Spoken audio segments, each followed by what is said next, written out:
na na na na na na na na. When I break through the firmament, all eyes on me. Every eye shall see, all eyes on me. Every knee shall bow, every tongue shall confess that I am Lord.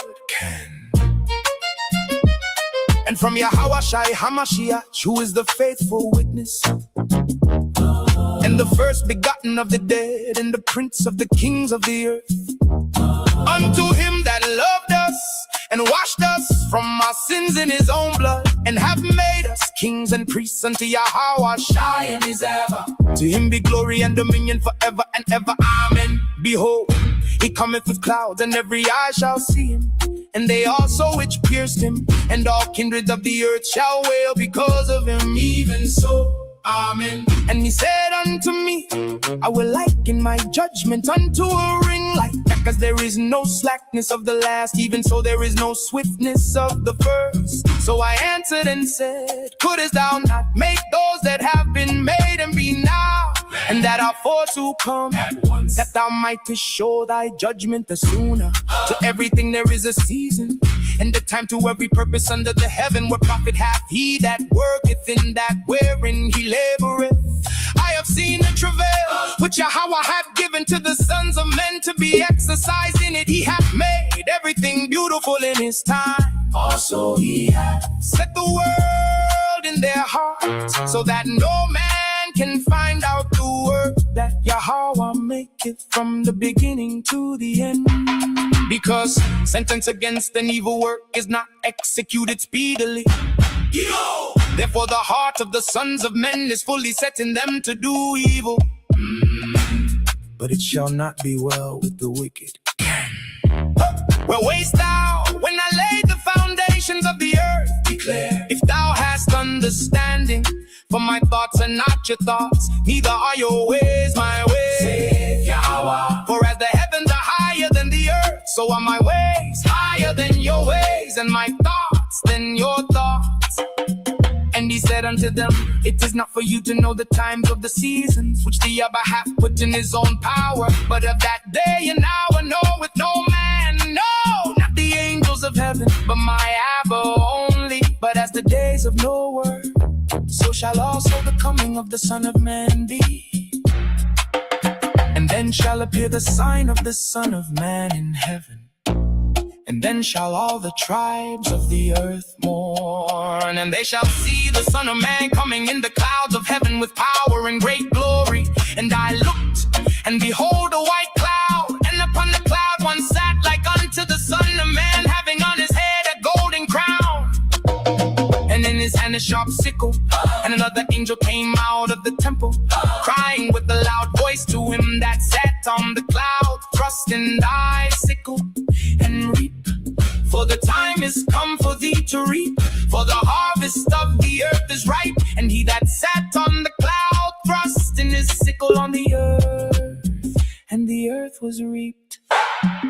Thine almighty word leaped down from heaven out of thy royal throne,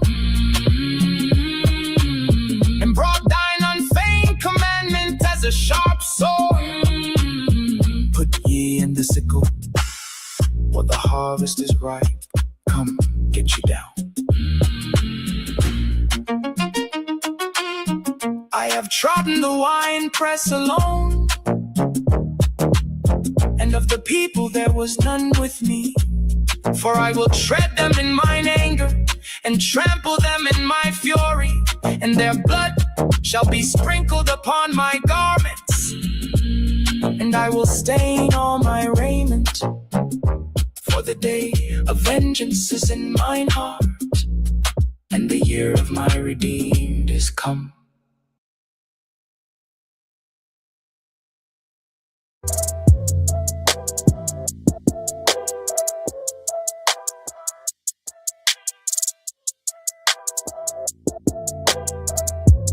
Set apart the mode. Every day is about them kingdom goals. Proverbs 26 and 4. Show me who my friends and who my foes. I be on a mission saving souls. sharing all the knowledge he bestows. Always trying to say what I don't know.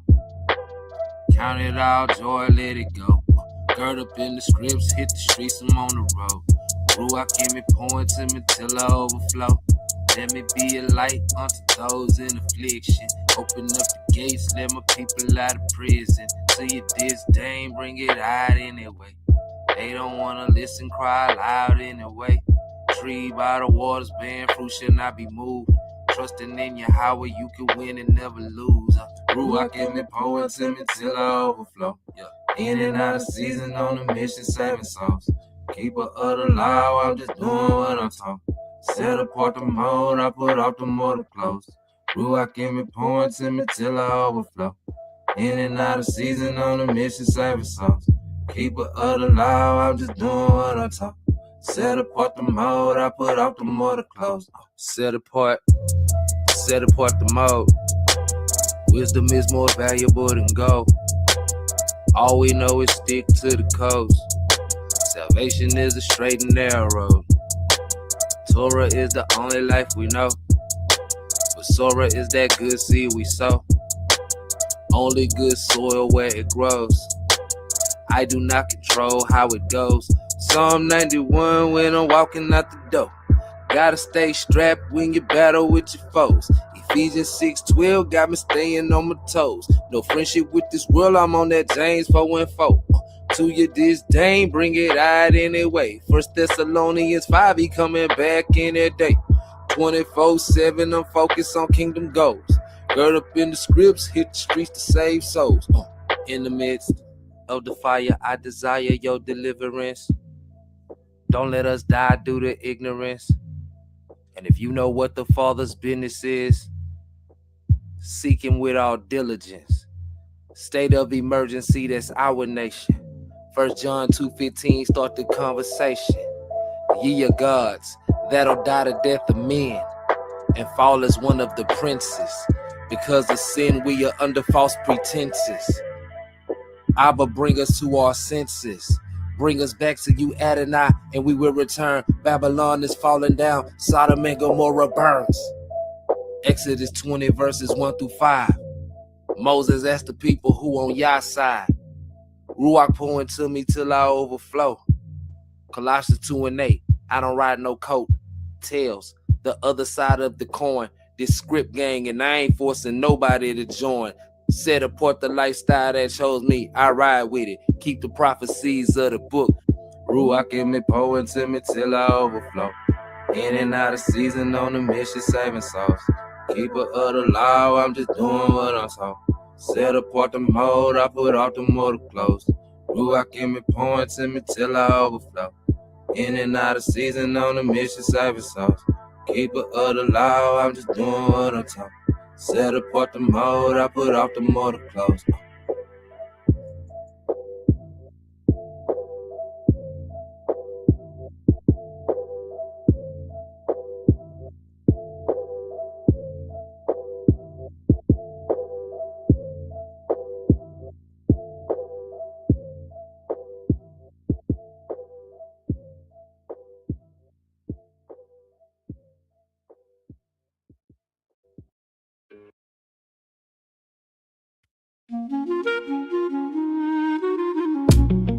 Never trust thine enemy.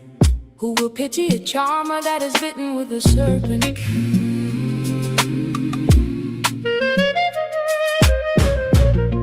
Never trust thine enemy.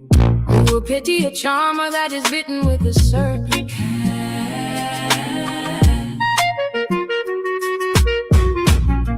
Never trust thine enemy. Who will pity a charmer that is bitten with a serpent? Never trust thine enemy. For like as iron rusted, so is his wickedness. Though he humble himself and go crouching, yet take good heed and beware of him. And thou shalt be unto him as if thou hadst wiped a looking glass, and thou shalt know that his rust hath not been altogether wiped away. Set him not by thee, lest when he hath overthrown thee, he stand up in thy place, neither let him sit at thy right hand, lest he seek to take thy seat. And thou at the last remember my words and therewith. He that hateth dissembleth with his lips, and layeth up deceit within him. When he speaketh fair, believe him not, for there are 7 abominations in his heart, whose hatred is covered by deceit. His wickedness shall be shewed before the whole congregation. Whoso diggeth the pit shall fall therein, and he that rolleth the stone, it will return upon him. A lying tongue hateth those that are afflicted by it, and a flattering mouth worketh ruin. He hath put forth his hands against such as be at peace with him. He hath broken his covenant. The words of his mouth were smoother than butter, but war was in his heart. His words were softer than oil, yet were they drawn swords. I will cry unto Yahweh Most High, unto Yahweh that performeth all things for me. He shall send from heaven and save me from the reproach of him that would swallow me up. Selah. Yahweh shall send forth his mercy and his truth.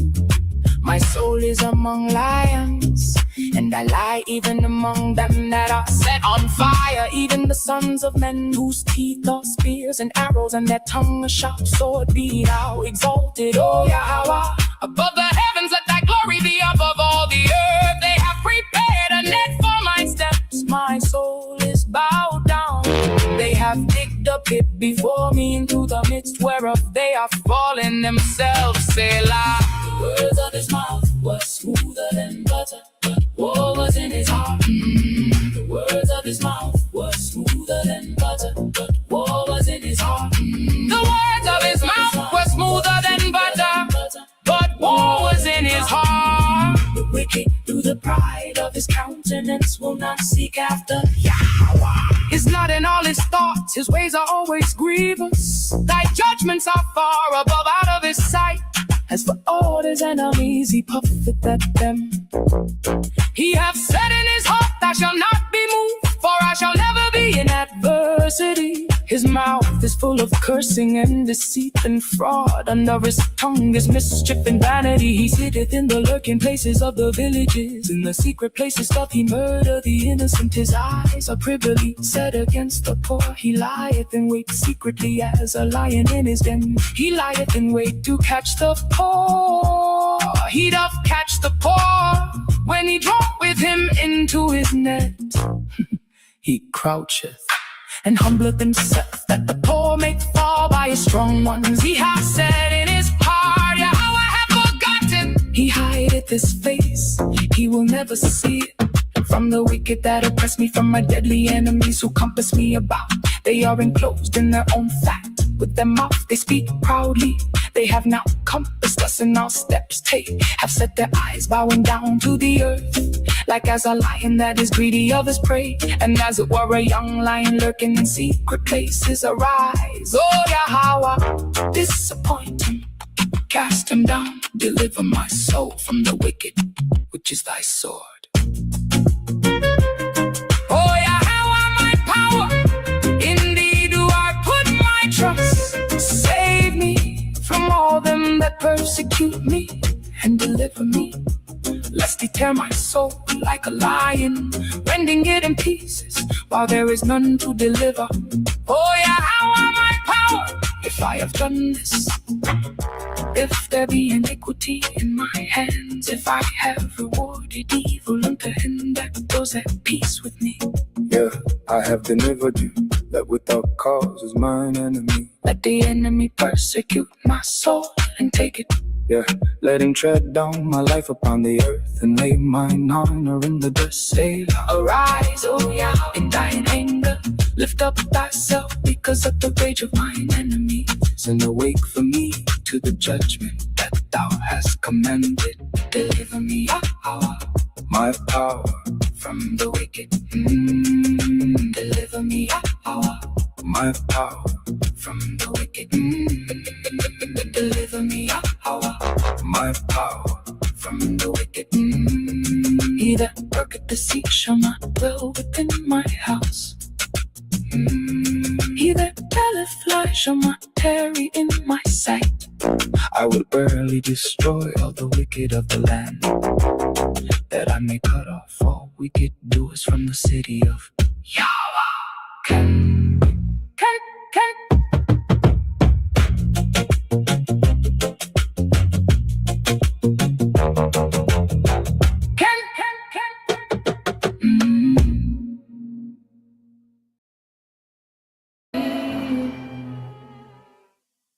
Ya Baraka, Ya Baraka, Yahweh, Yahweh, Waya Shamaka, Waya Shamaka, Yahweh, Yahweh, Yahweh, Yahweh, Hanyawa Al Yak, Hanyawa Al Yak, Waya Khanka, Waya Khanka, Yahweh, Yahweh, Yahweh, Yahweh, Wanyawa Al Yak, Wanyawa Al Yak, Wayasham, Wayasham, Laka Shalom, Laka Shalom, Yahweh Bahasham, Yahweh Bahasham, Yahweh Shah, Yahweh Shah, Barak Rapah, Barak Rapah, Yahweh, Yahweh, Yahweh Bahasham, Yahweh Bahasham, Yahweh Shah, Yahweh Shah, Barak Rapah, Barak Rapah, Yasha Allah, Yasha Allah.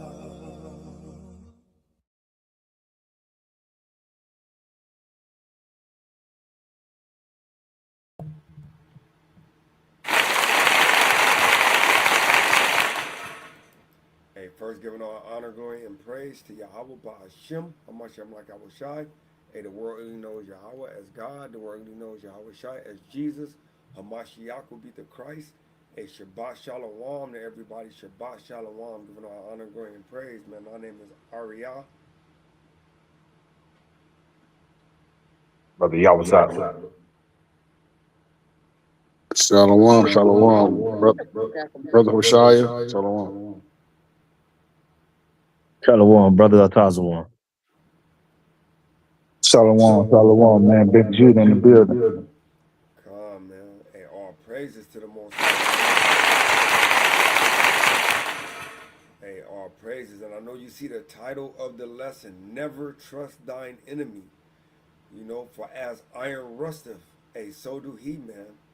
So, hey, you can never, pity a snake charmer, right? So, with all honor and glory and praise, hey, anybody got an opening precept before we go into this thing? Because, hey, we got some videos we want to watch, right? That's going into, what's going on that shows you, right? So I'll pull my opening precept real quick. Hey, my opening precept is coming from the book of Psalms, chapter 83 and verse 1. Psalms 83 and verse 1, right? Because it goes into some of the enemies, that the Most High have, man. Right? So the book of Psalms, chapter 83. I'll get it for you, King. All right, Khan, bring it out, King. 83. Start at the top. All right. This is the book of Psalms, chapter 83 and verse 1. And it reads, Keep not thou silence, O God. Hold not thy peace, and be not still, O God. For lo, thy enemies make a tumult, and they that hate thee have lifted up the head. Go ahead. Verse 3, they have taken crafty counsel against thy people and consulted against thy hidden ones. Verse 4, they have said, Come and let us cut them off from being a nation, that the name of Israel may be no more in remembrance. So, hey, I just brought that out just to let you know, hey, never trust your enemies, because it said your enemies made a tumult and they took in crafty counsel. So, hey, just be careful, because the enemies are always conspiring to take out their foes, man. Hey, and with that, hey, I yield, man. Hey, I just want to say something. Okay, I hear echo. Y'all hear echo? Yeah, I hear echo too. Yeah, yours too sound like that, King. How sound better now? yeah, you sound better. Oh, okay. Hey, all praises. So first off, Arya, that's a great scripture to start with. Great scripture to start with. Um, well, chapter and verses to start with. You know why? Because it shows that not only do we have enemies, but it also showed that the Most High God have enemies. So that was a great start. I'm glad you started with that Psalms 83, King. Never trust thine enemy. Beautiful subject, because you know what? If we don't see that more and more today, I don't know what. I mean, we've been seeing that forever, but I mean, man, this, we've been seeing, like, what's that guy, Nolan, the guy that just, just wound up dead. And I'm more sure you're going to get into that stuff, man. What's that other brother that got, I just saw that today. The brother got tased or something like that. And I saw his face, man. They beat this guy. They beat him to death. They beat him to death, man. I But, think Elder, I yeah, think his name is Corey Ruse or something like that. that's the one that supposedly got tased or something like that, He or got tased tased himself. and they tased him first and then they shot him and killed him. Hey, did they say he tried to tase himself or something like that? Nah, I was telling the brothers this yesterday or today, this morning or whatever, that he pulled out a knife on the officers. So probably trying to protect himself from, you know what I mean? I mean, wow, it's crazy. At this time, in this day and age, Elder, a lot of people don't want to get George Floyd. Exactly, so they take a measure into their own hands. You're right. Hey man, you almost like, it's almost like damn if you do, damn if you don't. Right. You know what I mean? Hey, never trust thine enemy. This is a beautiful subject line right here, King, and I'm gonna yield on that and let brothers go in.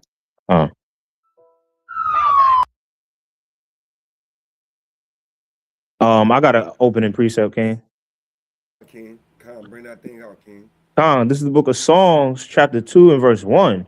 Why do the heathen rage and the people imagine a vain thing? That's a question, right? Verse 2. Right. Verse 2. The kings of the earth set themselves, and the rulers take counsel together against the Lord and against his anointed, saying, right, saying, let us break their bands asunder and cast away their accords from us. So the reason I bring that out, because within the first account that we about to go into, you're going to see the heathens rage. You're going to see the heathen rage for a vain thing. I feel like, this is the most talked about topic. So, since I've been in this knowledge of the truth, this has been the utmost talked about subject. And a lot of our people cannot swallow that tough pill.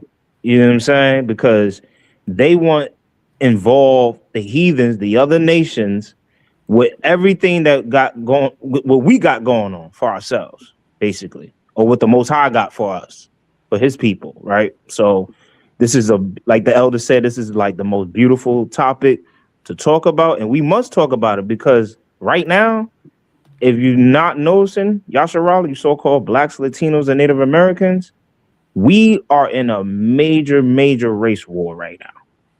We've been in it for quite a while now. I would say for me, when I started noticing it was the Alabama situation at the boat.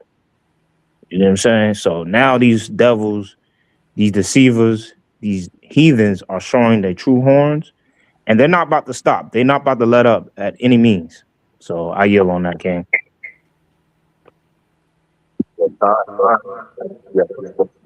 Glory to Yahweh B'Shem Yahushua.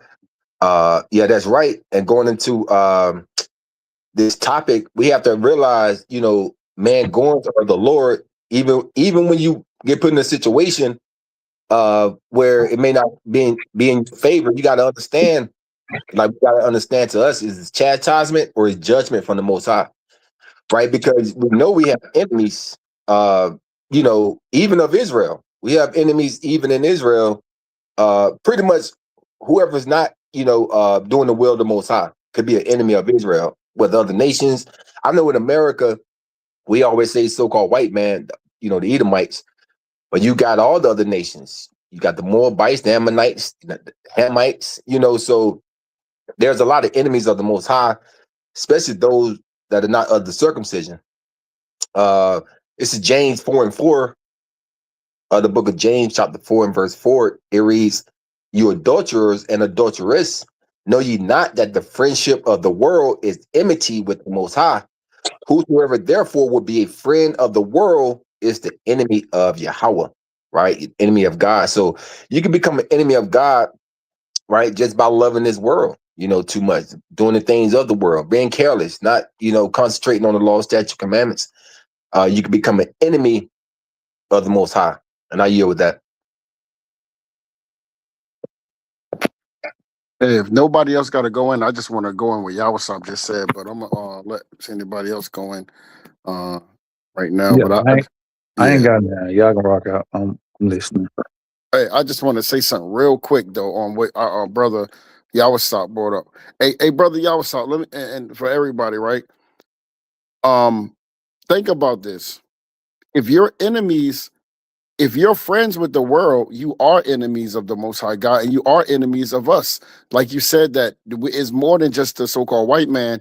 It's our own people that are enemy. Hey, look, they're recruiting our people to come at us, right? So Hey, our ain't that go ahead, ain't that King. perfect though? Because think about it. All throughout Mm-hmm. history with the Black Panthers and Right. everything, how did they infiltrate them? The same thing. They use our own people, right? Hey, I yield, King. But look, when you're friends with the world are the people, the worldly people. You understand what I'm saying? So of course you're enemies to anything that's not of the world. That's why they look at us the way they do. Our own people be ready to attack us for teaching them the truth more than the heathens because they're friends with the world. They love the world. So hey, that's just what it is, man. Um, can I just bring out one precept? Come on, you got it, King. Uh, and this is one of the main reasons why our people they love Egypt, right? I'm gonna go to Isaiah 31, King, and 1. And this is the main reason why our people they love this place, man. This is their protector. They don't believe in the Most High. We try to teach our people that, hey, our God is our savior, right? But they love this military. They worship this place, man, and their gods, right? It says Isaiah 31 and 1, it says, woe to them that go down to Egypt for help. It says, woe, so destruction to them that go down to Egypt for help. Hey, we out here trying to teach our people that they're the greatest people, but they don't care about that. They only care about what Egypt say, right? But anyway, they said, and stay on horses and trust in chariots, because these people, our people, they trust in the army of America, right? They trust in their um, and I'm saying this because I see our people, man, and they actually celebrate with America for their destruction on the world, and the way our people are celebrating the destruction, but how can I say this? Can you somebody help me out? Like they took over the Native Americans, our people, and we celebrate their holidays, brother. And when they conquered, they're celebrating their conquering, and our people are celebrating it. Anyway, let me finish. And trust in chariots because they are many, and in horsemen because they are very strong. You see that? They say, "Oh, America got the greatest military," and I mean, I'm saying this because I just saw something, where our people was just so happy about the America infrastructure, the infrastructure, their chariots, their army and their navy and all that stuff, and they're actually boasting about this with America. But anyway, because they are very strong, he said, but they look not upon the Holy One of Israel, neither seek Yahweh. They don't even seek the Most High, brother. Hey, all we try to bring to our people is the good news, man. And the good news is for you, Israel. That's all I got to say, man. I yield with that, King. Yeah, and real quick, I just want to say this too, that to go to your point, Elder, they say we when they talking about America. They say, oh, we. we got the best armor. Or we gonna do, our people. That's how they talk. They say we, so they let you know that, like, bro, our job ain't done, bro. Our job ain't done. As teachers of this word, bro. Bro, we in these last days, we in the fourth quarter, bro. We should be teaching even harder and even mightier right now, bro. You know what I'm saying? Because the time is drawing near. Hey, it's high time that our people wake up out of their sleep, man, and come back to the law, statutes, and commandments of the Most High God, man. Hey, for the deacon, push the damn button, man. And with that, I yield. Hey, Jeremiah, you in the spirit, King. That's exactly what I be hearing. And that we get to me, Art. So when you just said it, that just gets to me when I hear we, our brother. We don't have nobody but the Most High. That's why they trust in the chariots. They trust their enemy. That's part of trusting your enemy. You trust his army. You trust his chariots, just like we just read in Isaiah 31:1. I yield. Hey, and we finna get into that for the same people that trusted in him. Let's see if they trust in him after the situations happen. Without further ado, and we'll get to the first video. Hey, Ariana, I can't hear you, King. I don't know if it's low, but I'm gonna look on. Yeah, calm, man. Can everybody hear me? Yeah, I hear you. Con, we hear you. I hear you. All right, calm. So yeah, man, without further ado, hey, we're gonna get to these videos and we're gonna see if our people gonna trust the enemy after these, right? Hey, all praises to the Most High. And if anybody got anything to say, like always, hey, let me know. You got precept or a comment. Hey, we pause that thing,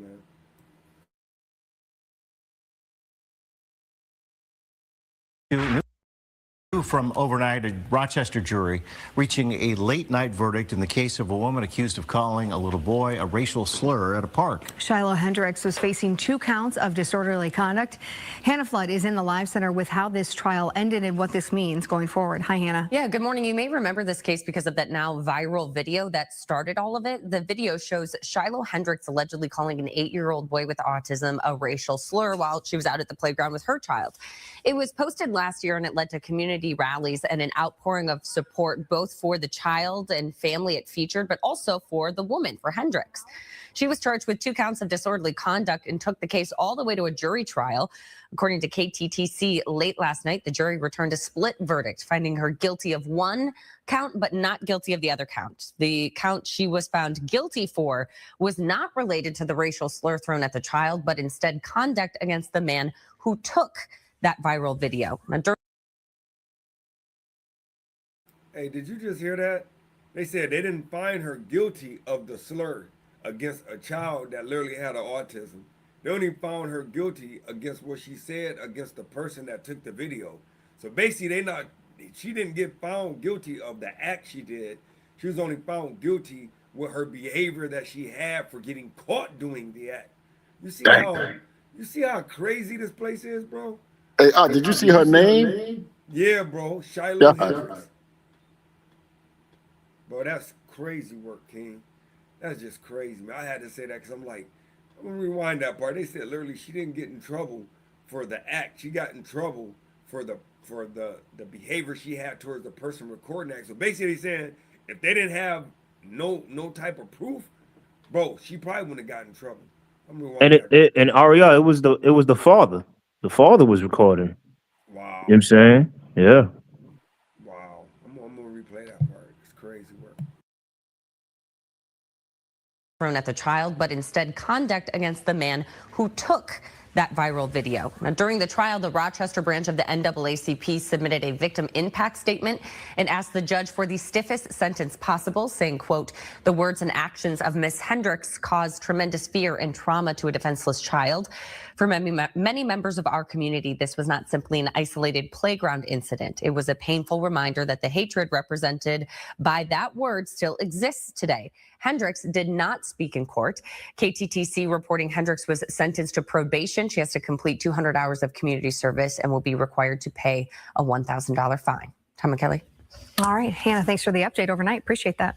Time now just about 6:34. Protests pushed well into the night in Madison, Wisconsin, and expected to resume later today. Demonstrators there are calling for accountability after police shot and killed 38-year-old Corey Ruiz on Wednesday. Officers claim Ruiz injured an officer with a knife. while resisting arrest. Ruiz's family has hired civil rights attorney Ben Crump, who also represented the families of George Floyd and Breonna Taylor. Crump is calling for an investigation into police use of excessive force. Hey, so that's video number 1, man. So real quick before we get into anything, hey, I'm gonna go to Deuteronomy chapter 28 real quick. Cause that was, hey, he said, you know, they called the kid out of his name, right? And we know these ain't nothing but the curses, like Yahweh was saying. So we just gotta identify why all these things are going on, man. It ain't just happening for no reason. Our enemy understands it, and the Most High is using our enemy as the sword, like that song said, right? So this Deuteronomy 28 and 37, it says, "Thou shalt become an astonishment," right? Let's see what that word astonishment means, man.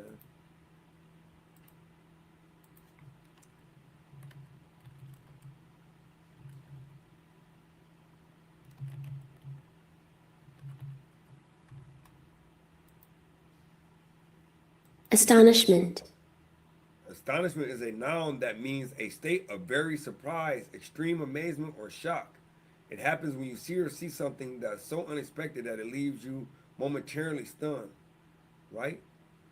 So, hey, so they made it to where basically when somebody see us, they almost like, whoa, whoa, hold up. Like we almost like quote unquote a black plague, you know what I'm saying? And that's what they made us like. So they said we will become an astonishment, a proverb, right? And a byword. A proverb is a wise saying. Like, you know, we love watermelon and chicken, you know. Wetback would be a byword, you know. Nigger would be a byword. You know what I'm saying? Rich port. So all these things, he said, were going to happen to the Israelites for a curse. And it says, among all nations. So no matter where you go to, you are this byword or this proverb. It says, whether Yahweh shall lead thee. So I just wanted to bring that up because Yahweh did say that earlier, that, hey, we got to understand why things are happening. It ain't just happening for no apparent reason. Things are happening because, hey, we went the heck off, and now the Most High is using these other nations as a sword. Hey, so with that, hey, man, I yield. Hey, I just want to ask Aria and y'all brothers, is cracker a byword? The word cracker? It is. We made it. Just had to ask you that. Just had to ask. And you know why they, but you know why they used to do that though. I don't even like that word because you know what, that they said that because we call them crackers because that's how the whip the crack of the whip. You know what I'm saying? So we called them crackers. You know what I'm saying, for that reason. You know what I'm saying, for those that don't know that. You know what I'm saying? Anyway, that's which is crazy. Crazy word. Hey King, could you pour another curse? Because just like y'all was saying, like brother y'all saw and yourself, right? Because these are all curses, man. We did this to ourselves. Hey, we did this to ourselves, and a lot of our people just wicked. And the Most High is using them as that cracker, that cracking whip, Man. right? Deuteronomy 28 and 50, King. It's the book of Deuteronomy, chapter 28, verse 50. It says, a nation of fierce countenance, which shall not regard the person of the old, nor show favor to the young. You see that? They don't care about you, old, young. They don't care about that. That's nothing to them. That's normal to them. That's wicked. We're trying to make people that's crooked to be straight. But see, this the problem is we don't understand that they're crooked because we don't want to hear the word of the Most High God, and we want to make everybody the same. We've been trying to do this for hundreds of years, getting spit on, beat on, hosed down, dogs sicked on, burned alive, castrated. Hey, these people have been doing this forever, and we're still trying to be friends and loving. Hey, and they even said that they were trying a new vaccine and gave our people what was it? Syphilis. Right. Remember down there in Tuskegee? That's right. The Tuskegee Project. experiment, brother. Come Experiment, on. yeah. It was a project too. Yeah, project too. Yeah, it was definitely a project. Hey, from this guy right here though, man. This is the guy everybody trusts, man. This guy right here, because he got the flowers out. He got the flowers, so you trust him. Yeah, he got the flower with that smile. Yep, and then he got the knife in the other hand though. John. Hey, don't they give us that smile every time they pass you? Every time, brother. Hey guys, how are you? Stabbing the heck out you. Hey, Rodney, how you doing today? We say, hey, Rodney. Hey, I'm tired of this brother being crump too. This brother ain't won no case yet. Yeah, bro. But our people still Oh going to yeah. pay him money, and I be feeling like he on their damn team, bro. Hey, Aki is on it. You know how it is, brother. How you think he got where he at? Bro, yeah. L Sharpman too. L Sharpman too. Wow. But yeah. They all the hey, you know what's so crazy, King? You see that knife he got in his other hand? They now it's hidden, and he got a remote to put it in our own brother's hand. You see that? He don't even have to use that knife no more, for the most part. And we look at our brother as the one that did it, and he put it in his hand. Anyway. So we're gonna get to the second video, right? Hey, I wanted to bring this up real quick though, right? Because the brothers just said this about Crump. So, hey, it says, does the NAACP receive government funding? Right? It says, the NAACP does not receive direct. So, indirect is the same thing as direct, right? It says ongoing federal funding for its core operation. It is a nonprofit organization that relies primarily on individual donations, membership dues, corporate sponsorships, and grants from private foundations. However, the NAACP can receive government grants for specific projects or programs that align with its missions. Wow. Wow, thanks. That tell you everything you need to know. Come on, brother. It says, such as voter registration drives, legal aid for marginalized communities, or community development initiatives. These grants are typically competitive and awarded for targeted brother. It said is awarded for targeted purposes, brother. Come on, brother. Not as a general operating budget. In addition, the NAACP may collaborate with government entities or participate in federally supported programs, but it does not receive direct appropriations for the U.S. government. So it's letting you know, yeah, they might not directly be on the payroll, but at some points they can get payroll endorsements, right? So without further ado, we're gonna get to the second video, man.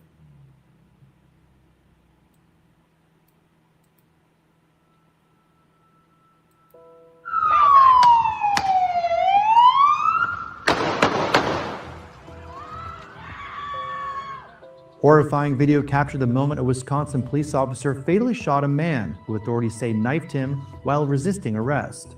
The chilling cell phone video from bystander Michael Dubeck starts off by showing 3 cops wrestling with the suspect in the middle of an intersection in Madison. As the man appears to collapse to the ground, one of the other officers is seen firing his gun 3 times at the suspect before a witness can be heard wailing "no" in the background. The disturbing clip appears to show blood pooling on the concrete surrounding the face-down suspect. According to Madison Police Chief John Patterson, bystander videos, which circulated largely across social media since the July 22nd shooting, show an incomplete perspective of what happened. I will say that I'm aware of cell phone video that has been shared and circulated online depicting this incident. I ask the community recognize that there is other video that they have not seen that's not circulating online that will be reviewed as a part of this investigation. Cops have been responding to calls that someone was trying to enter parked cars in the neighborhood. When the harrowing incident unfolded, Patterson said. The suspect fled on a bike through nearby backyards in an attempt to get away before officers intercepted him in the street. During a brief scuffle, cops say the man then pulled out a knife and injured the same police officer who later shot the suspect. The officer, who was described as a veteran cop, has yet to be publicly identified. The suspect was identified as ex-con Corey Ruiz, who later died at a local hospital.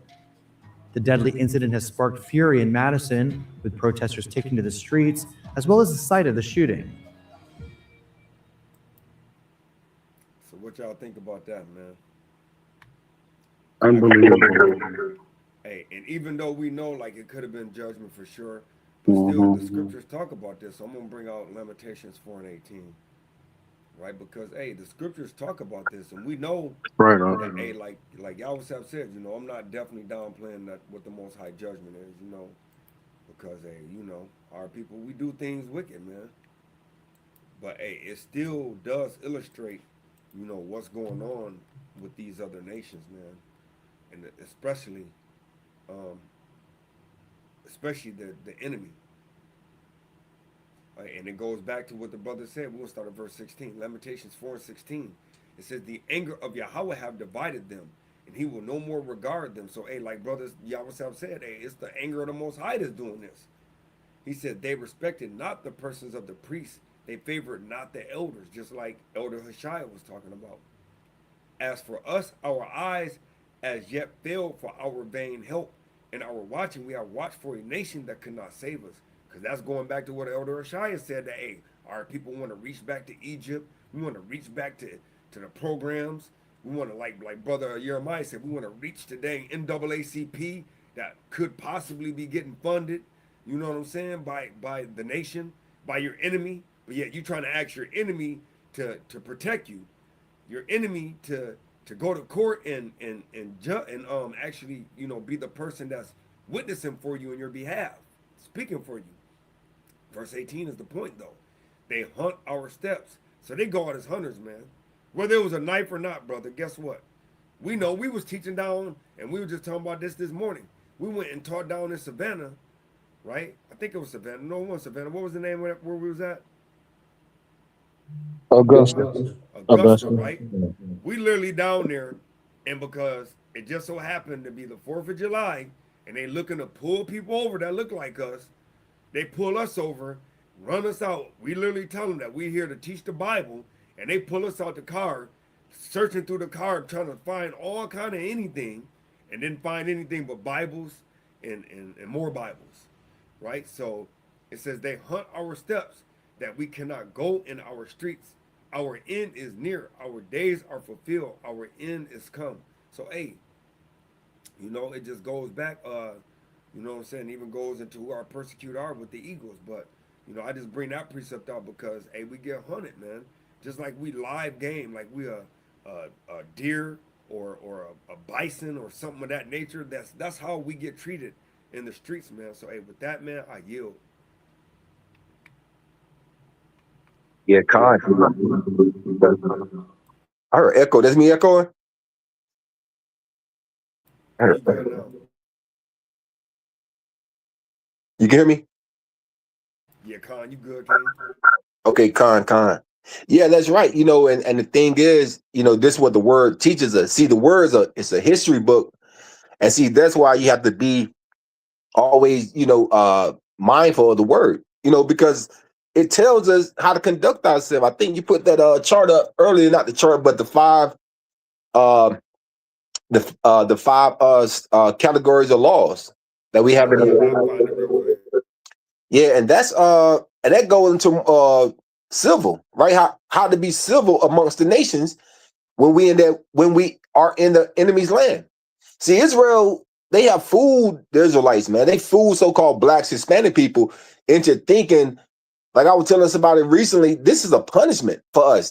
You were brought here for a punishment. This is not your rest. It's not our homeland. Only thing we should be doing here is keeping the commandments to the best of our ability while we're in captivity, right? And building towards the kingdom, putting our brick in. That's it. I mean, what else you looking for, right? This is Matthews 5 and 25. And I got another one in Psalms 42, I think. This is Matthews 5 and 25. It reads, agree with that adversary quickly, right? If the cops say stop, stop. The cops say put your hands up, put your hands up. Cops say stop running, what you doing? Hey, it ain't nothing about being soft. We know they are enemies, right? Those Edomites, especially the ones that wear them badges, these are not regular cops, Israel. These are military personnel. They was taught to kill. They wasn't taught to have a civil conversation with you in the midst of you committing a crime.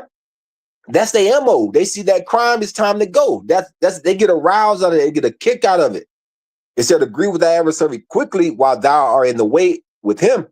He said, any time the adversary delivered thee to the judge, that if you can make it to the judge, they ain't making it to the judge. The George Floyds of the world, the young man that just got shot down, claiming he was stabbed. I mean, he had a knife on him. You got 4 officers, 4 grown men. So 4 grown men can't hold down, a young teenager, a young man's arm. No, they got murder on their mind because of who you are. Not a black man, but they know you're an Israelite. They know you special, right? And so it says, least any time the adversary delivered thee to the judge, and the judge delivered thee to the officer, and thou be cast into prison. See that? So you have to agree with these Edomites, man, these other nations, right? Whatever, because you got mostly in rural America, there's Edomite cops, but you got cops of our own nation. You got cops, you got Israelites that are cops, and they can be worse than the enemy sometimes, man. Right? They can be worse than the enemy trying to play Uncle Tom, man, trying to fulfill their white master. Right? I got another in Psalms 40. Go to Psalms 40, 42 and 9. Hey, and just to add to what you were saying, y'all was out real quick. Hey, I'm from that area of the Midwest, and my family used to live in Madison, Wisconsin. That is a very racist state. Wisconsin in general, and Madison is a very racist town. So, you know what I'm saying? So I yield with that. Yeah, Khan definitely. Well, by the key definition of the word, we all racist because we all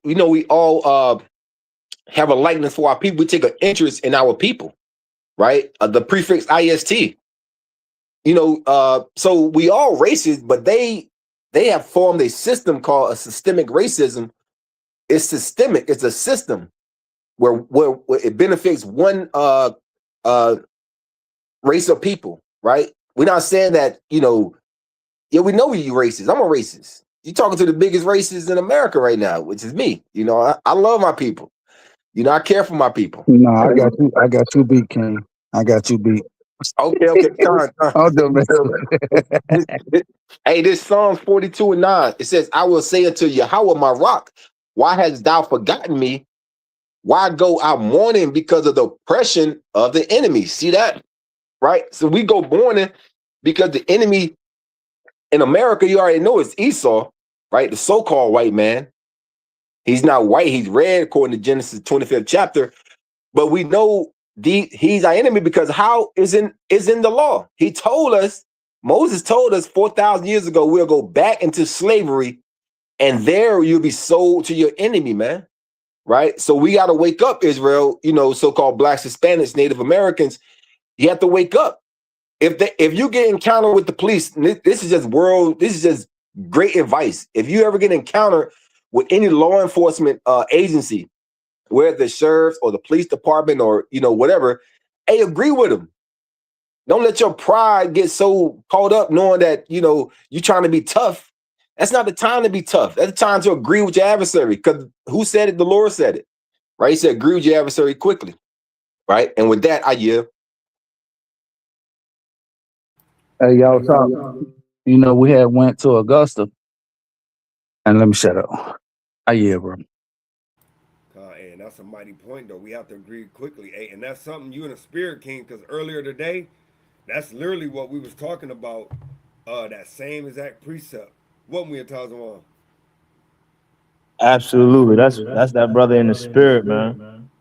So, hey, that's all praises to the Most High, man. So, hey, did you have anything else you want to add, Jeremiah, before I click on the next video? No, I was going to speak on what we were speaking about earlier about how we were surrounded. Yeah, go ahead. You know what I'm saying? But I don't want to, you know what I'm saying? Yeah, it got nasty, man. Yeah. You understand what I'm saying? Yeah. When you don't All right. agree. Uh, So yeah, bro. So with that, hey, I'm gonna go into this last video. Hey, it's about 30 minutes long. So hey, brothers got precepts they want to pull, cause this is Yeah, the topic. I got a couple right now. All right, con. Cause All right, this go is ahead, King. definitely the topic at hand, man. Actually, we got two videos, but um, so this one is like 20 minutes, 20 to 30, and you go pull it whenever you want to, bro. Let me know whenever you need to pull it, and I'll definitely stop. Okay, calm, King. Con. So with that being said, I'm gonna go ahead and you know what I'm saying, go with this. Several things about this case are landing at the same time tonight, and by tomorrow, the biggest one of all finally arrives. A boat pulled away from a remote Mississippi island at 4:31 in the afternoon. It had brought 4 teenagers out that morning. It came back with 3. Nobody flagged it down. Nobody called for help right away. The boat just kept moving. Back to the dock, into a nearby bayou, back to the dock again, then over land to a house across the water. Hours passed before anyone reached out to the Coast Guard at all. 2 days later, searchers found what was left to find. An 18-year-old who never missed a family dinner, never once broke his word to his teammates, was gone. Since then, this case has pulled in federal agents. A sitting judge has said her own family is now living under threat. A young woman who stayed quiet for weeks has finally said, directly, what she actually knows. And tomorrow morning, his family will lay him to rest, with 2 autopsies still unfinished and no official answer for how he died. Tonight, before that happens, we're going through everything that's landed, carefully, and separating what's actually been confirmed from what's still just being said.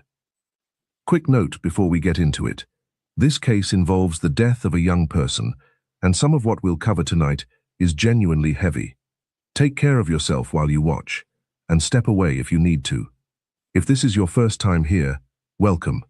Drop a comment and let us know what city or country you're watching from tonight. And if you've been with this channel for a while, Hey, King. sharing these updates, commenting, I saw a video earlier today. I don't know how accurate and is this video showing that Nolan Wells was body slammed like power bomb on concrete. Edomite Esau power bombed him. I don't know if it's him or not. The video is kind of blurry. You could barely see, but they saying that it's him. You know what I'm saying? So I was just letting y'all know that.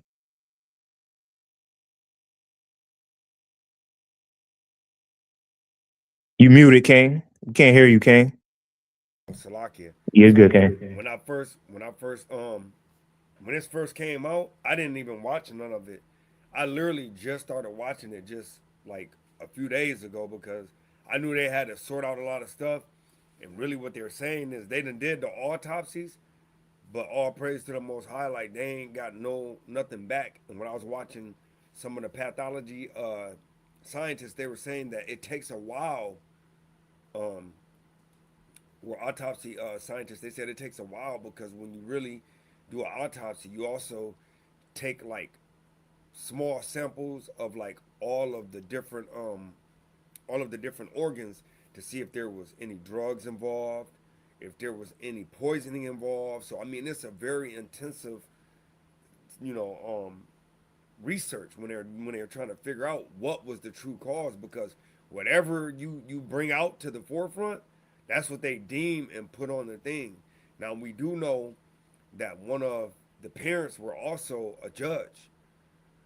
So I mean, it's a lot going on. It's a lot of moving pieces with that surrounds this case. So right now, I'm just kind of looking at all the different stuff, and then I'm kind of listening to what's going on. But without further ado, I'm gonna let the video roll because he's gonna get into some interesting things in this video, right? And like I said, if y'all got anything y'all want to add, just go ahead and let me know. hitting that subscribe button. Thank you. You're the reason cases like this one don't just disappear from the conversation once the headlines move on.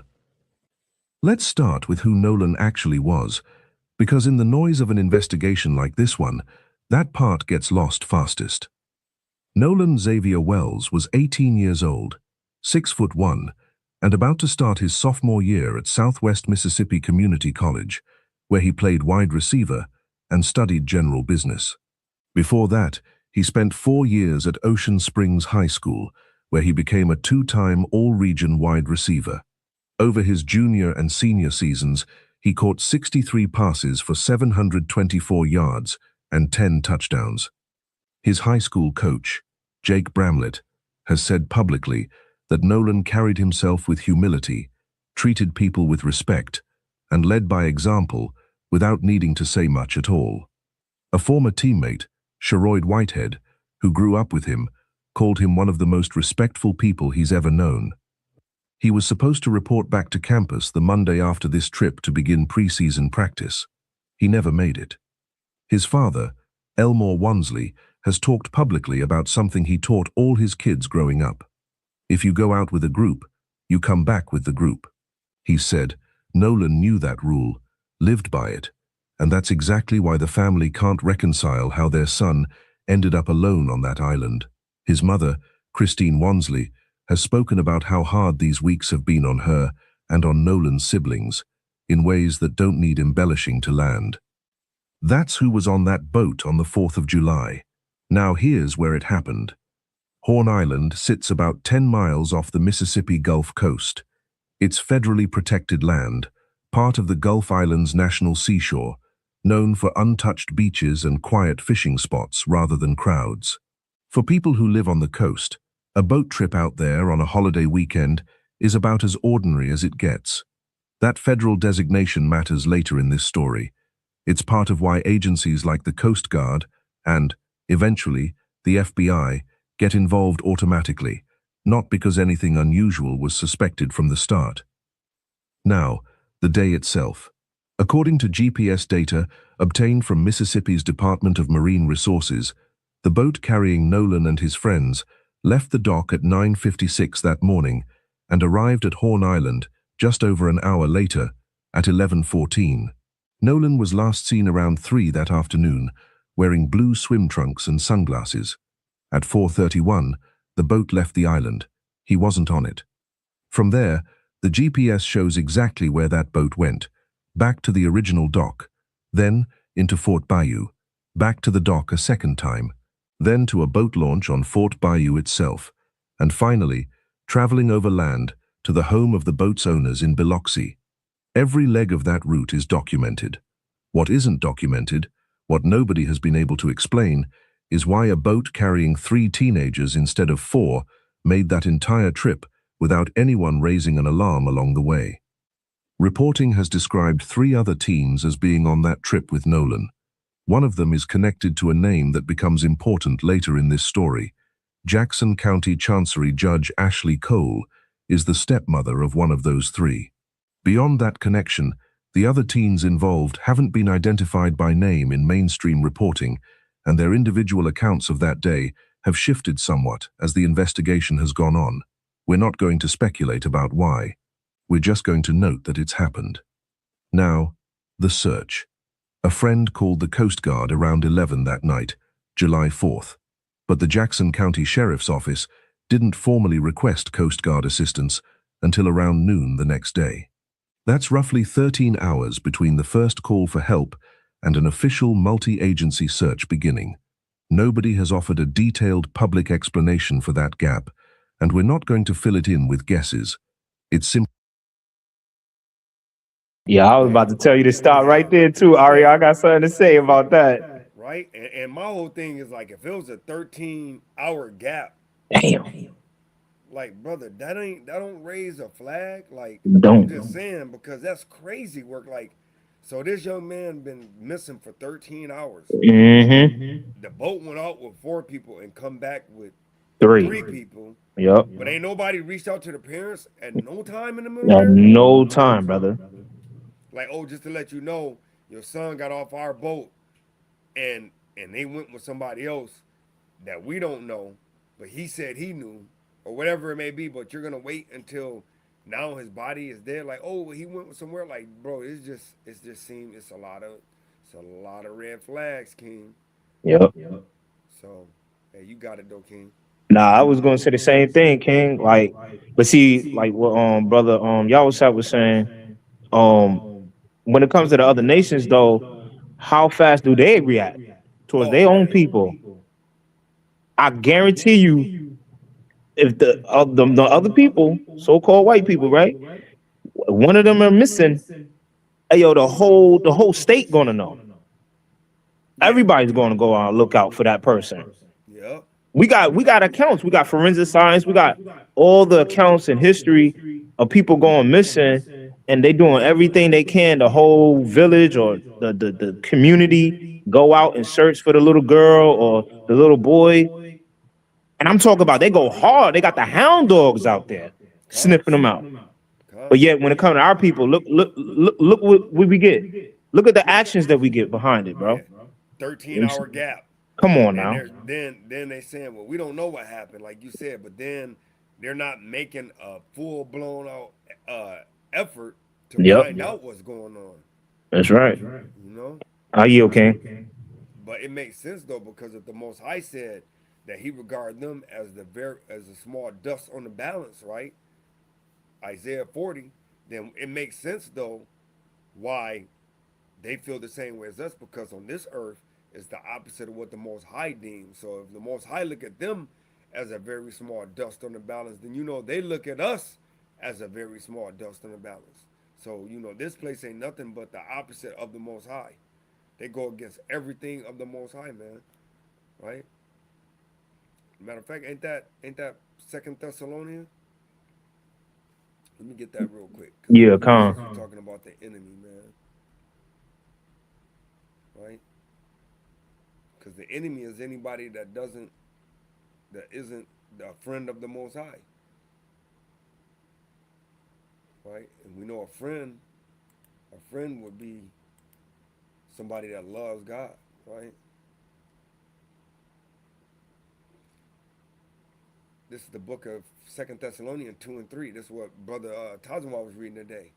It said, "Let no man deceive you by any means, for that day shall not come except there be a falling away first, and the man of sin be revealed." That would be Satan, the son of perdition. So that would be his children. Now he's talking about the son, right? Who opposeth and exalted himself above all that is called God, or that is worship, so that he as God sitteth in the temple of God, showing himself that he is God. So he literally letting you know that this guy literally is putting himself in the replacement point of God, man. Right? So And on top of that, I'm glad you just brought that up because one of they just said it, the stepson or stepmom or something like that is a is judge. literally a judge. Mm. So how far are they trying to keep this thing on the wraps so the public will not know? And many of us will be deceived. Not us, not the servants of the Most High God, but the world, our people that need to come back to Him before it's too late. Even right, even the other nations, they getting deceived too, because some of them, somewhat Got him. Got him, right, King. got Got them, him. got them. Hey yo, get Jeremiah 16:16 real quick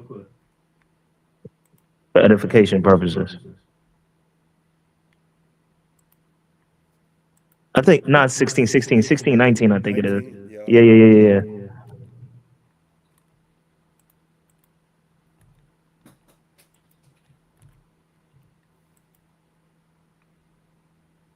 Yep, Khan. There you go.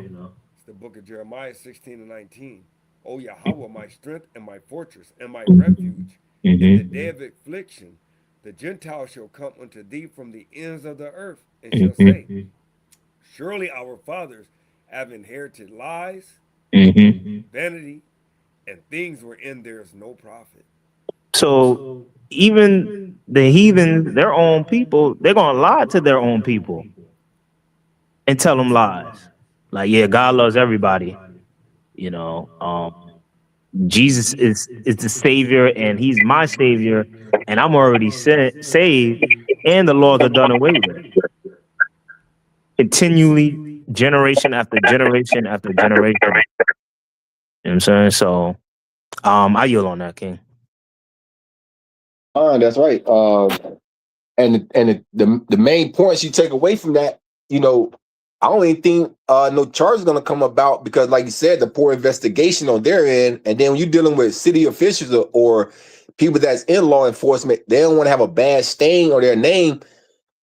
You know, with the mother being a judge, I'm pretty sure. The other kids' families or the other boys' families are prominent, respective in their community. You know, as far as where they live at.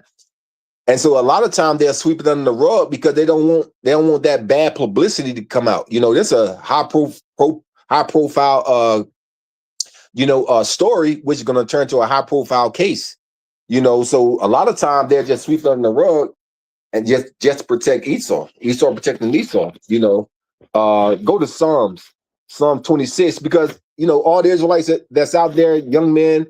And if you're hanging with these other nations, this is a prime example of get away from these nations. Don't hang around them. They, this is Psalms 26 and verse. I'm gonna start with verse 8, Salakia. 26 and 8. This Psalms 26 and 8. It says, Lord, I have loved the habitation of thy house and the place where thy honor dwelt. See, we love being in the house of the Lord. That means being around righteous brothers and sisters, man, that's in his knowledge and have the knowledge of the Lord and bind it up in their forehead. Always striving to keep the commandments, always striving to lift a brother up, a positive brother, a positive young lady. You don't want to hang around these other nations, especially Esau. Outside of work, whatever you got to do, outside of your job, your boss, you know, you may run into one of the damn grocery store, right? This is my pet peeve, right? And I be challenging myself every time I have to do it. It seems like when I be walking into a store, I open the door and there's a damn Edomite 2 steps behind me. And Lord knows, you know, just by the grace of, just by being wise, I kind of hold the door for Esau, man. But that shit be bugging me, man. It be bugging me. I don't even want to hold the door for him. But anyway, it said, Lord, I have loved the habitation of thy house and the place where thy honor dwelleth. This is the point right here. Gather not my soul with sinners. See that? So Nolan and his family, hey, we got to, if you don't believe in the law, statute, commandments, believe when we say this, our enemies of everybody outside the nation of Israel, right? So-called blacks, Hispanic, Native American, Samoanians, right? It says, nor my life with bloody men, right? And you know, Esau, he loves blood. Nigga love blood. They drink it. They use it to steal it from the young crowd. I mean, the young people they kill, they sacrifice. That's how some of the oligarchs, the old Edomites, man, living into their hundreds, they getting that blood transfusion, man, from younger Israel. They getting that melanated blood, right? So we got to teach our brothers and sisters, man, don't hang around these other nations, especially the chief enemy of the Most High, which is the Edomites. And I yield that. And I'm going to read that next verse because it's mighty, because it goes right with them. It says, in whose hands is mischief, and their right hand is full of bribes. Because like what you just said, with the Nolan kid, with the other kid, mom is a prominent judge, and probably other family members, like you said, probably prominent in the community. Hey, you know they giving bribes and money underneath the table, like, hey, kind of slap them on the wrist a little bit, give them some probation time, maybe, you know what I'm saying, some community service, but don't let my son go to prison. You know what I'm saying? So, hey. And yo, and like you said, Ari, I remember you teaching me this a while back. Like Trump, all these high elites in America, like your judges, your firemen, your police officers, like they all underneath the Klan, the Ku Klux Klan. Yeah, They just hide their identity with these titles, these high rank titles in power, right? So you know you wouldn't think that. Oh damn, the Ku Klux Klan, they not here anymore. They long gone. You know what I'm saying? But it's been shown. You can see it all around you. You just got to stop being deceived. That's why he said in 2 Thessalonians, be not deceived by any means. You know what I'm saying? Not you, okay? So it's crazy because what they said is when they stopped slavery, they put a lot of the taskmasters, which is the people that was over the plantations and stuff, they all went and got their degrees because they knew they weren't going to be getting that free labor, and they kind of dispersed them within the municipal principalities, like y'all would say, which is the police department, which is the judges, you know, your legislative branches. So they're still making laws, upholding the law, and enforcing the law. See, you see those 3 steps? They're making laws, Okay. upholding the laws, you know, and enforcing the laws. So yeah, that's what's going on, man. So yeah, it's crazy, bro. It's a dog eat dog world out here. But like y'all have said, not to ever forget, it's because we went the hell off, man. Simply part of the record. Once the search did begin, it involved the Coast Guard, the Mississippi Department of Marine Resources, the National Park Service, and volunteers from a group called the United Cajun Navy, which has a long history of stepping in on Gulf Coast search efforts. On the morning of July 6th, a park ranger found Nolan's body in the water off the northwestern tip of Horn Island. Dental records were used to confirm his identity. In the early days of the investigation, the sheriff's office said publicly that no foul play was suspected. That single phrase set off a wave of backlash online, with many reading it as investigators closing the door on the case before it had even really opened. Yeah, because how can you make that statement? Like, how can you make that statement before you even did any investigation? There was no foul play. That's crazy work, bro. It said be not hasty to judgment, man. They literally making that statement as if they already got the final verdict on the plate. But it just shows you how wicked they are. But you got it, y'all. And that scripture says examine the cause before you make an assumption, right? And he came out that was just to put it out there, you know, in the minds of everybody. When he said that, he was irresponsible for making that statement, because you don't know if foul play, right? And then by the girl came out, one of the Shedomite young girls came out and said, yeah, they was fighting. It was jealousy. It was jealousy in one of them, because their spirit is not upright in them, man. They don't know how to be cordial and civil, right? They just damn react and just damn go off and do. The Edomites, I'm telling you, man, these damn Edomites are the worst. Worst of the worst. Now you. And that's mighty, man, because they, like you said, man, the Most High, he has a righteous nation, and the other side of the balance is a very wicked nation. So, hey, we just got to find out who is the seed of Satan and who is the seed of the Most High. So Hey, Tom, Oshai hit me. He said they can't hear you on the line. Oh, you can't hear me? You're on the live. Can y'all hear me now? Hey, drop a 2 in the comment, Oshai, if you can hear me.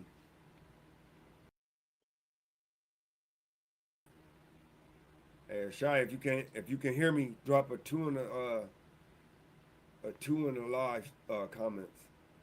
So we're gonna go back to the actual video. But yeah, Hashai, if you can hear me, drop a 2 in there.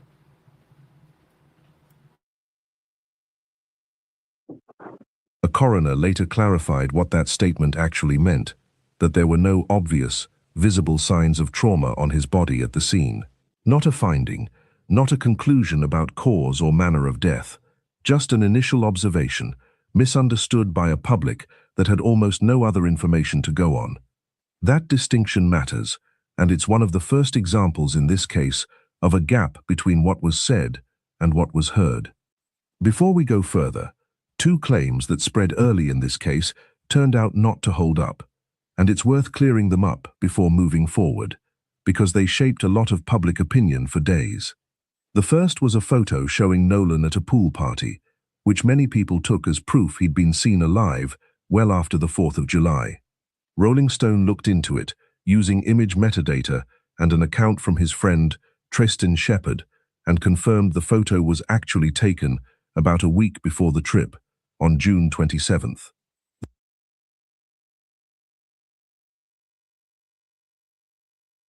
Hey, you see that there though?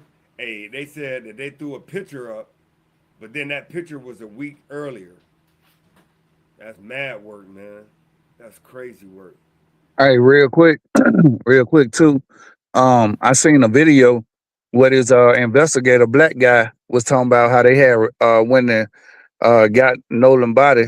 You know, I guess they did a petition or something to get the body, and when they got the body, they had removed so many organs from his body, bro. His whole throat area, his whole neck and throat area was gone, bro. Right. Damn.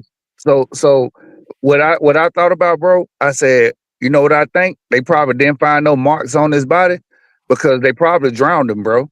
They probably drowned him. And the best way to cover up somebody being drowned when the autopsy is to remove that part. Cause Yeah. it won't show no swelling or nothing, nothing from the water disrupting his windpipe, bro. You know what I'm saying? Yeah, that makes sense. That and the lungs, because I know somebody was talking about that as well. Is that whenever you get drowned, that water will still be in the lungs. So, and Uh, that's the only thing too with them getting the body first, because they got the body first, and then when they had an independent coroner go and check out everything, they said it was tough for him to really get a lot of good samples and a lot of good test results because the body had already went to another coroner and they already did all their testing, and by decomposition setting in as well as a lot of other things, it makes it tough for you to get accurate samples of stuff because of the things that they're slicing and dicing and cutting out and removing and kind of moving around. You know, you ain't getting a true first glimpse of what really happened to that body. So, yeah, man, this And, is and like you brought out earlier on Aria, like it's probably being bribed underneath the table. Whoever got the body first, paid off. Hey, yo, do your job and keep it under wraps so they won't detect, or keep it as long as you can without them. Because eventually the Most High gonna reveal it. He always do. You know what I'm saying? We just gotta be patient and wait for it. calm, bro. You got anything to add, y'all? What's up?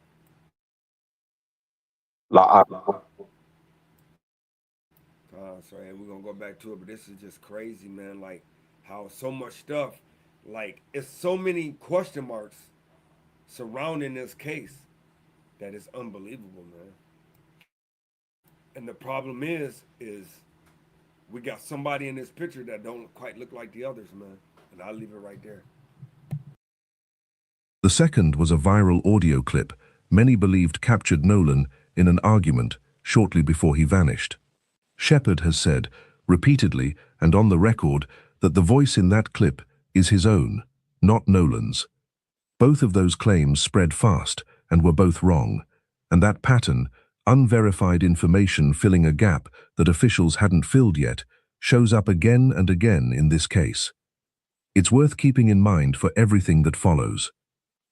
Here's how this went from a local story to a national one. Nolan's family retained civil rights attorney Ben Crump within days, which brought a wave of national media attention. And look at that right there, man. You can't tell me that something strange ain't happening because anytime you see this guy, right? Anytime you see this guy, man. Anytime you see this guy under the scene, hey, it's kind of funny business going on, Tazwan. Hey, look at the heathen with Yeah, his you always hand. gotta have him. Yeah. Oh man, bro. Yeah, these guys in the most inopportunist time, and it's always had to do with civil rights or racism. They don't never show up, just for like what they call it, like not preeminent, but it was just to show up before all these cases happen. You know what I'm saying? They always show up, and they bought and sold, man. Al Sharptongue and Ben Crump, man. The Lord ain't dealing with them either, man. You know, unless they repent, keep the commandments.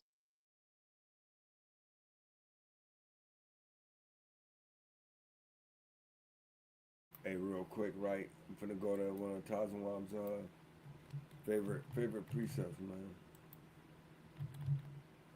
Hey, like you can't, you kind of low. He can hear you, but God, yeah, cause I asked other people and they said they can hear me fine, so I don't know. okay, Tom. I don't know. Right? I'm gonna kick myself out and come back in.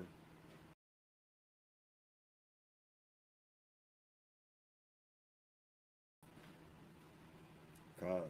Right. So this is the book of Psalms, chapter 55, and verse 20. It says, he had put forth his hand against such as be at peace with him. He had broken his covenant, right? So his own covenant, right, is his laws. It said the words of his mouth were smoother than butter, but war was in his heart. His words were softer than oil, yet were they drawing swords. So that's kind of what happened, man. Like they'll come in the final hour. Hey, show that picture behind in your background. Oh yeah, they'll come in the final hour, right? Acting as if like everything's fine, man. Everything's good. You ain't got nothing to worry about, right? Don't worry about anything. But hey, before you know it, watch this. Ta-da! You got the knife piece. Got the knifey. Got him. Got him. And he got, hey, look at it, got the dragon. Hey, you know that's what they do, man. Swords be drawn, man. So like we'll go back to this, like bro said.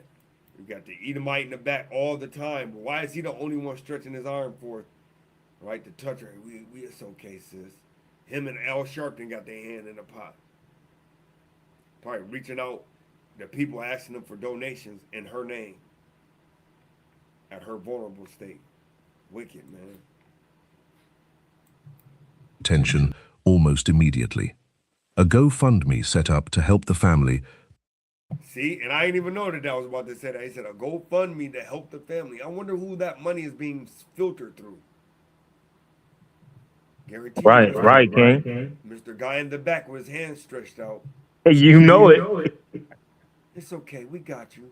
We'll set up a GoFundMe, and I'll filter the money. Damn, Esau, Salakia.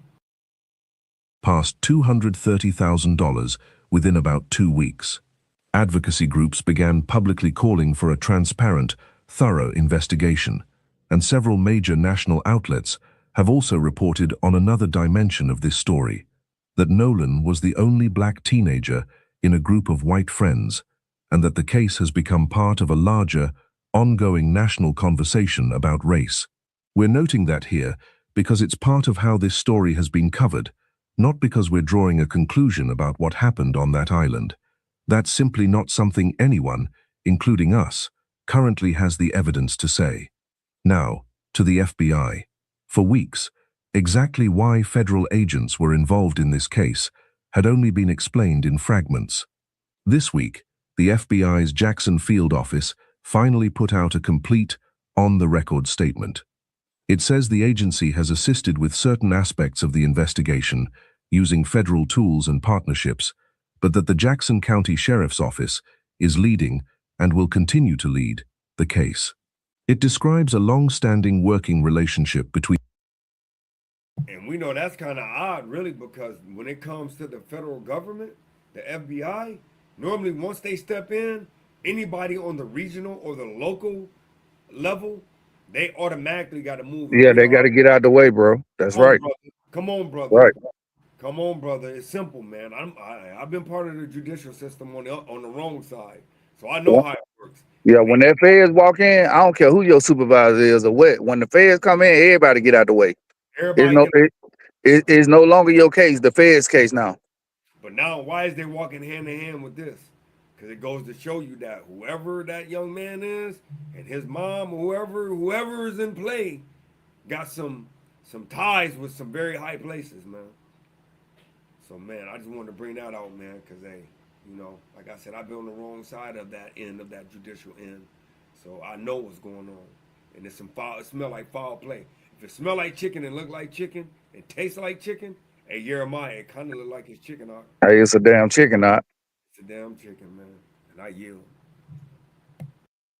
In the two agencies, and it specifies exactly where the FBI's efforts have been focused, on interstate threats received by individuals connected to this case. That detail matters a lot. It means federal involvement here isn't about Nolan's death directly.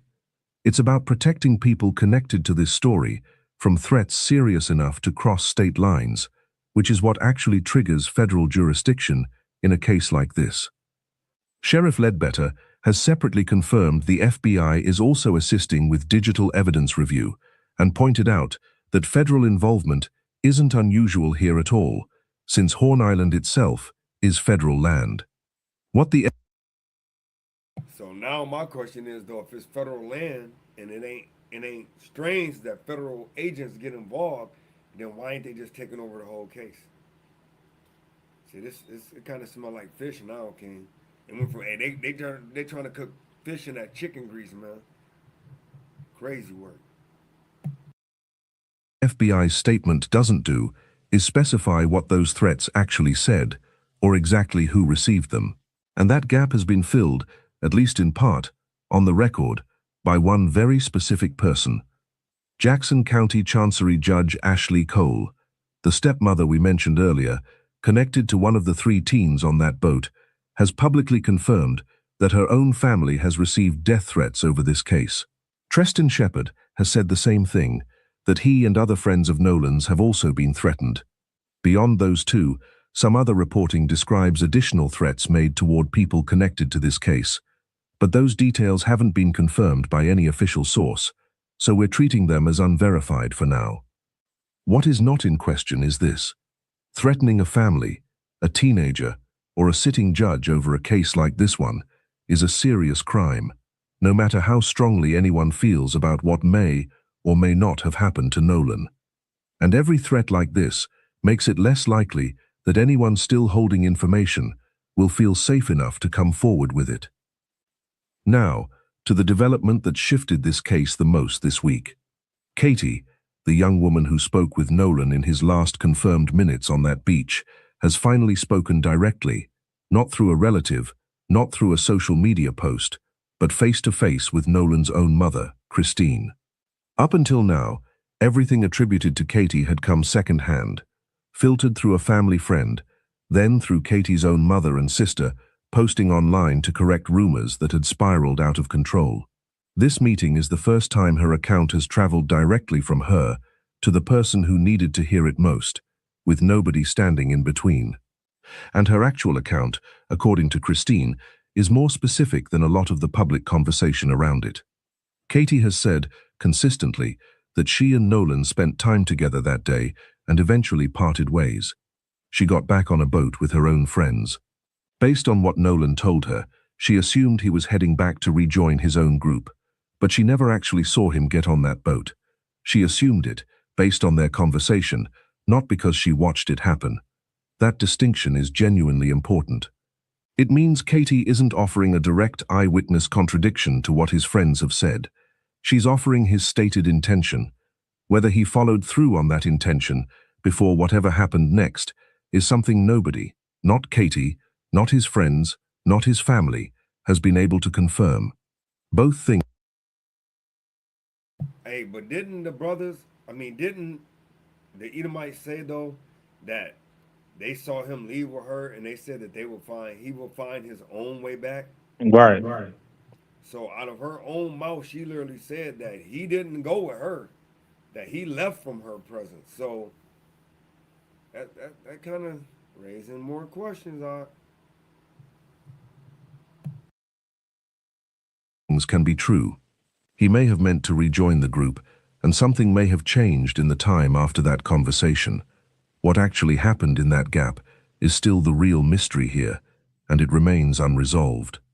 Let's move to where the legal side of this case actually stands, because there's more happening here than most people realize. Following a meeting on July 15th between Nolan's parents and Jackson County District Attorney Angel Myers McElrath, Attorney Ben Crump confirmed the case will eventually be presented to a grand jury once the underlying investigation is complete. He's also confirmed a coordinated review of Nolan's phone, with his own independent investigators and law enforcement examining it side by side. It's worth explaining plainly what a grand jury referral actually means, because it's been widely misunderstood. It is not a trial, it is not a verdict. It's a legal process where evidence gets presented to a group of citizens who then decide whether formal charges are warranted. In Jackson County specifically, this kind of referral is described by at least one local attorney as standard procedure for any death considered unnatural or suspicious, not proof by itself that foul play has been confirmed. A different legal voice, former Judge Carlos Moore, has pushed back on treating this referral as meaningful progress at all, citing his own concerns with this specific prosecutor's office in an unrelated past case. Both of those perspectives are worth holding at the same time. This can be standard procedure, and it can also be worth watching closely. As for why the physical evidence is taking so long, there's a simple, unglamorous explanation. An autopsy was conducted by the state on July 7th, but its findings are still waiting on toxicology results, which get processed by outside labs and can take 2 to 3 weeks or longer, sometimes much longer. A second, independent autopsy, arranged by Crump's team and funded in part by former NFL quarterback Colin Kaepernick, was expected as early as July 10th. As of tonight, on the eve of the funeral, neither set of results has been made public. That means Nolan's family is about to bury their son without a confirmed cause of death, without a confirmed manner of death, and without any official determination of what happened to him on that island. That's not a dramatic flourish. That's simply where this stands right now. Tomorrow, Monday, July 20th, Nolan Wells will be laid to rest at Center Point Church in Ocean Springs. Visitation runs from 9 to 11 that morning, with the service beginning right after. Reverend Al Sharpton is expected to officiate. Filmmaker Tyler Perry covered the funeral costs for the family. There's a detail worth including here that's easy to miss. The Mississippi Coast Coliseum and Convention Center had actually offered its venue for the service, and its board voted to approve that offer. The family ultimately chose Center Point Church instead, and the Coliseum's response wasn't offense or awkwardness. Its executive director, Sam Voisin, released a statement extending condolences and support to the family regardless of their decision. That kind of response, from an institution that never knew Nolan personally, says something about how this community has shown up around this family that's easy to overlook in the middle of everything else happening in this case. Hey, and one thing I'm thankful for, man, is the Most High, man. Hey, you can't do nothing for the truth, against the truth, but for the truth, man. And I just thank the Most High that them brothers from IUIC went down there, man, and showed up, man. Hey, to show the Most High is everywhere, man. Hey, he multi-present, man, and that's all praises. Hey, they represented the Most High well, man. There was an order. Hey, they didn't cause no ruckus. They were seen. Hey, and they ain't bring no negative, you know what I'm saying, ripples for the nation, man. So that's all praises to the Most High, man.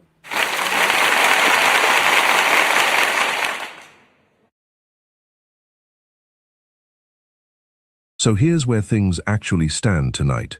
The FBI has now put its role in this case fully on the record, confirming real assistance with digital evidence and specifically with threats made against people connected to this story, while making clear that Jackson County remains firmly in charge of the investigation itself. Katie has finally spoken directly to Nolan's mother, offering an account that's more nuanced than most of the public conversation has suggested, an assumption about his plans, not a first-hand confirmation of what happened after. A sitting judge and at least one of Nolan's friends have confirmed receiving threats connected to this case, serious enough to draw federal attention. And tomorrow, Nolan Wells will be laid to rest, with 2 autopsies still unfinished and no official determination of how he died. 2.5 weeks ago, this case was mostly rumor, screenshots, and second-hand claims, filling a silence nobody official had stepped into yet. This week actually changed that. A federal agency spoke on the record. A key witness was finally heard directly.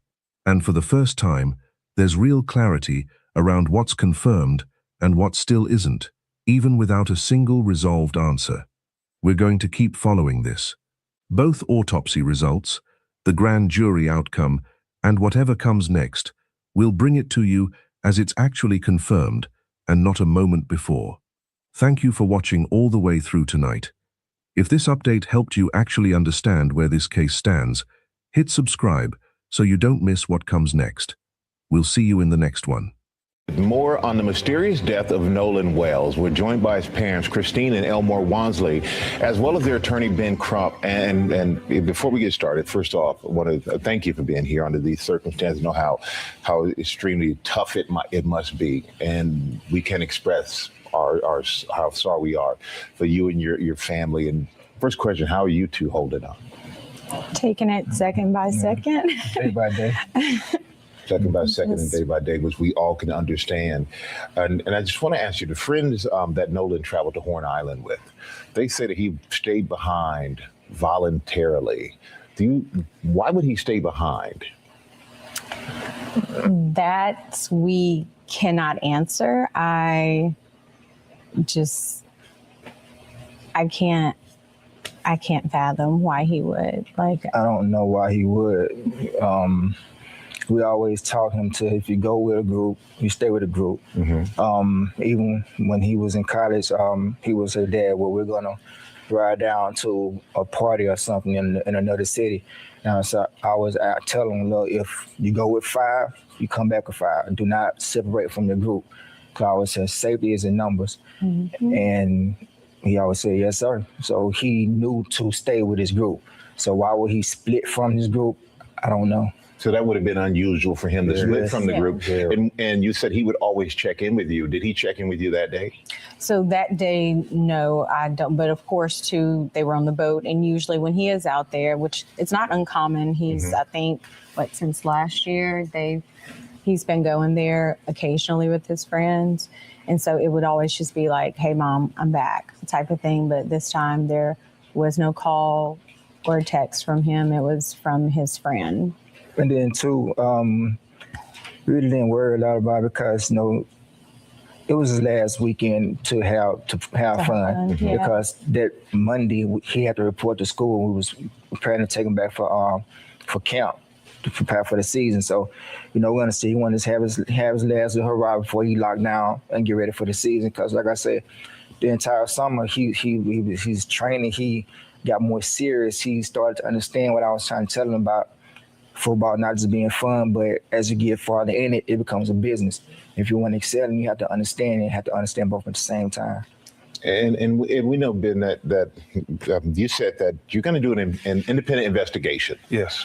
And you say you have Nolan's cell phone and messages were deleted. How could you tell messages were deleted? Well, his parents got the phone back, and that's something that's important, Michael, because they tracked this phone on Life 360. So Life 360, but when I received the phone call from Warren, I immediately called my friend Tashima and I said, hey, have you guys seen Nolan? Because her 2 sons, Jalen and Javon, they grew up together. They played City League sports together. When they got into school, they played sports together. And so she was like, hey, okay, the boys were pulling up the location from Snapchat. So the Snapchat location looks completely different than the Life 360 location. So when I pulled up Life 360, it was different. It was showing everywhere the phone had been. I was like, well, it's showing that he's back on land. He's like, but no, he didn't come back with us. Well, how were you able to get the phone? So we tracked it and my friend Tashima went and picked it up. It wasn't like they said we got his phone, they tracked it. And that highlights all these contradictions, Michael. The fact that they said Nolan was talking to a young woman and she said that he said, I'm going back to get on the boat with the boys. The boys said that he said he was going to stay with her. And so that's an obvious contradiction. And then this video of this you can hear an argument going where Nolan is saying, "Give me my freaking phone. What are you freaking doing?" And so then his phone ends up missing. I don't know any teenagers, Michael Strahan, who says, if you believe that story, I'm gonna stay behind and I'm gonna leave my phone. I mean, no young person leaves their cell phone. And so then there's so many things Hey, that pause it, King. telling us Pause it. about even why didn't his He's absolutely right about that, King. Absolute, bro. I'm not leaving my phone, and At I'm dang all. 49, brother. At all. Brother, Period. you're not. Hey, bro, look, I don't even really like too many brothers even using my phone. Like, y'all let you Right. make a quick call or jump on, of course, talk to That's the it. same person. That's it. But brother, you're not gonna be using my phone, bro. No, Nah. Nah, bro. that's crazy work, bro. So he's right, bro. Ain't nobody let nobody get no phone. That's why they make them so easily bought. They're cheap because hey, you should be able to have your own phone. So yeah, no, bro. I don't see why somebody else would have possession of somebody else's phone. body wash up with the tide on Sunday? Why would it come on Monday? It's not adding up.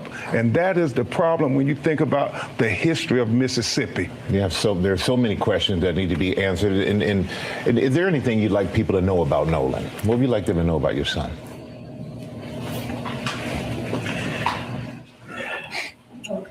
No, It's okay. Nolan, take your time.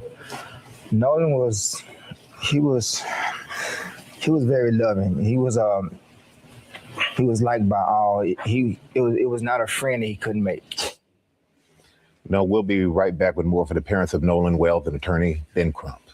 We're back now on GMA with the parents of Nolan Wells, Christina and Elmore Wansley. And I want you to please continue to tell us what you want the world to know about your son. So Nolan was just like this bright light, right? Walk into a room, his smile, his energy was just so infectious. Like it's almost like he drew you into him. And he was just one of those people, like he always wanted everyone to be included. He didn't want anyone to feel left out. I remember one of his teachers emailing us. I can't remember what grade he was in, but basically it was math class. They had a special needs student and she asked a question and Nolan got everyone to put their hands down because he wanted that student to answer. And so student answers the question and she was like, Christine, the classroom, Nolan went crazy and everyone else started going crazy, just celebrating that child. Making them feel included. And that was the person he was. Like he loved everyone. And I always told Nolan, like, you have to be careful when you have such a big heart like that. I love that God blessed you with that, but you have to be careful with that because that it's not always returned, that type of love. But he was just genuinely a good person. Like I always say, all the best parts of me are with him. And Dad, anything else you want to add? It's just, he's going to be really missed. I know a lot of his teammates, they all look to him as a leader. He's more like a silent leader. Not real big on words, more action, which is kind of like I was. I really wasn't real big on talking. I really wanted to show you and you follow me and people followed him. And it's gravitated. He put in the work, he worked hard, and he knew he was focused on what he wanted. And he wanted to make life better for, his family. He wanted to have his own family. He used to say, Dad, I want to do this, I want to do this, I want to do this. I said, well, son, you got to take Pause it, King, real quick. I just want to say, and even for that to have a heart like that, our nation has a heart like that. You know what I'm saying? But the problem is us being over righteous all the time. Because loving everybody will be our downfall. Plain and simple. Like you said, Aria, earlier, you got a nation that loves, you got a nation that hates. We have to understand who hates us and how, like y'all said, how to conduct ourselves within this captivity we currently in. You know what I'm saying?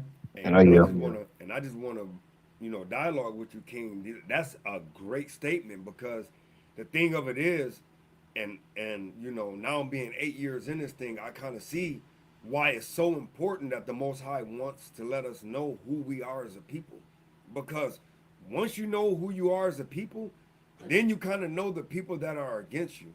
But if you just think that you're black, or think that you're Native American, or think that you're, Puerto Rican, or think that you're Mexican, then you don't quite think that there is people that hate you, right? You just think, oh yeah, everything is everything, right? Hey, Shalom says all praises to the Most High. So you just think that, people, there's no enemy. You just think, oh, there's bad people and there's good people. But once you understand exactly biblically who you are and biblically who everybody else is, then you can kind of understand why certain things are happening to you, what the curses are, why the curses are on us, why we have those generations, why these things are happening, because of who we are and what we did to the Most High. But if you never know your biblical genealogy and your biblical history and who you are biblically, then now these are just regular things that are just happening to the wrong people, right? So with that, hey, I yield, man.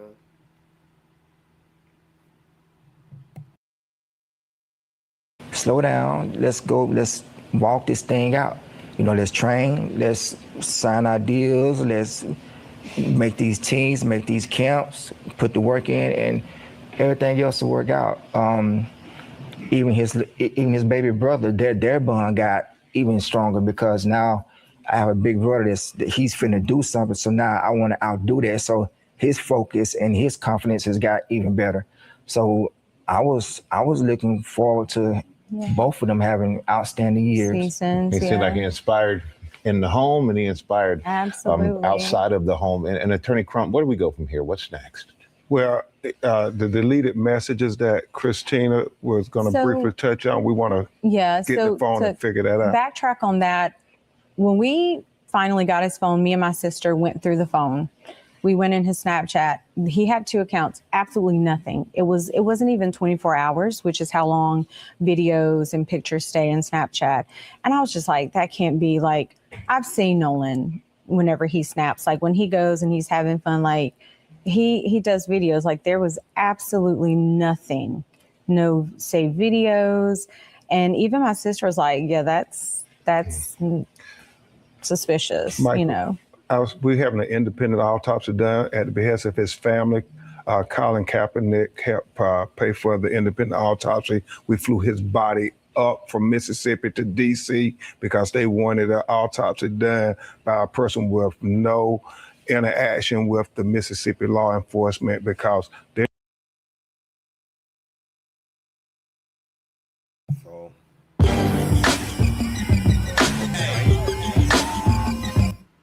Now we got that. So now, to bring it all to a full circle, man loses job. So now we're gonna bring it to, the full circle of everything, right? So without further ado, I'm just gonna go ahead and get in. Over allegedly mocking the death of Nolan Wells. Here's the video that caused the outrage online. Yeah, you got that right. Yeah, we did it. We sure did do it. What you think? What you think we do when we take y'all's young men camping with us? We know them boys don't know how to swim. Yeah. You throw them in that water. We say, swim, boy, swim. Whoa, learn how to swim, boy. You can't do it. You can't do it, boy. Y'all ain't ever going to learn how to swim. Yeah. Yeah, they did it. Them boys did it. This is a damn tradition for us. Yeah. This is a tradition. We take. Hey, you see that, man? Like, and this is what I guarantee you, man, over 50% of the people that is of that spirit is definitely saying the same thing. You know what I'm saying? They might not have the strength. They might not have the strength to get online and say it, but they saying it. Right. Yeah. Like they and watch. You finna go deeper in though. Hey, I got a scripture though. Like, King. Yeah, real quick. Just to expound on this, because you're right, King. So be moving in that spirit. This is why. The book of Revelation, chapter 12, verse 12. It says, I'm gonna wait till you get there. Okay, you absolutely right. That spirit is moving, and that's literally the spirit of Cain manifesting itself, right? So this is the book of Revelation 12 and 12. Therefore rejoice, ye heavens. That's all your high elites, all the heathens that's in charge. Even like Yahweh said, the sellouts are our people that want to tap and dance to everything Esau and the other nations tell them to do, right? And it says, ye that dwell in them, woe to the inhabitants of the earth and of the sea. For the devil, the deceiver, right, is come down onto you. Now he's on the same level as us, right?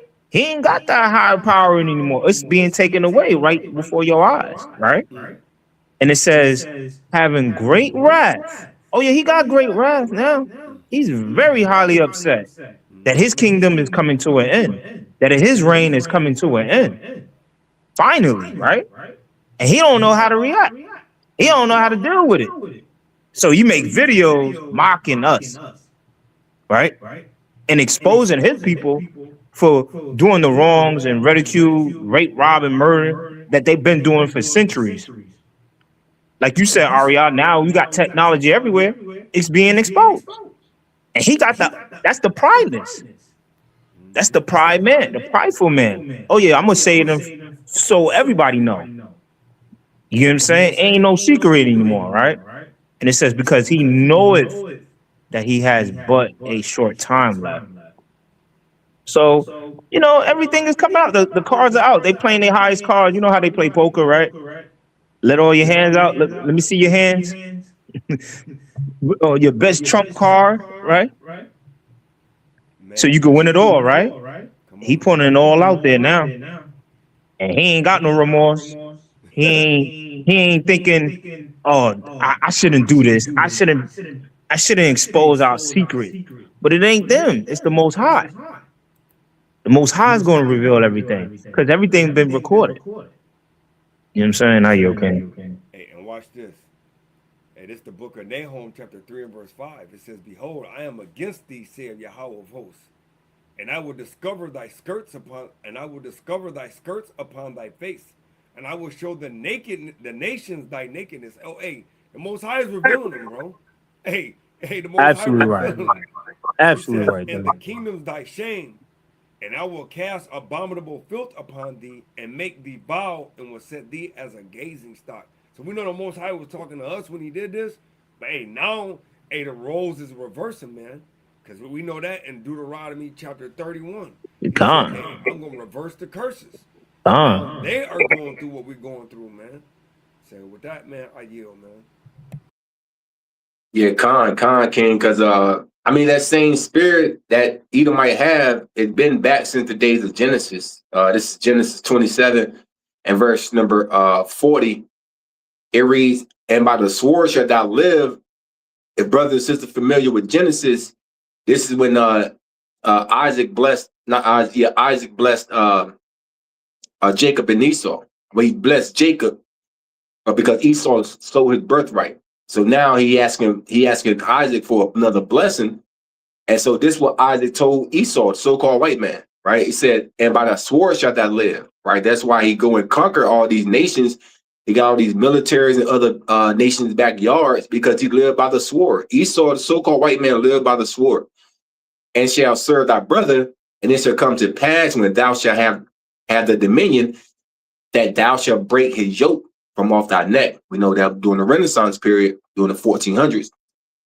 It said, and Esau hated Jacob because of the blessing wherewith his father blessed him. And Esau said in his heart, the days of mourning for my father are at hand. Then when I slay my brother Jacob. And these were of Esau, her eldest son, were told to Rebekah.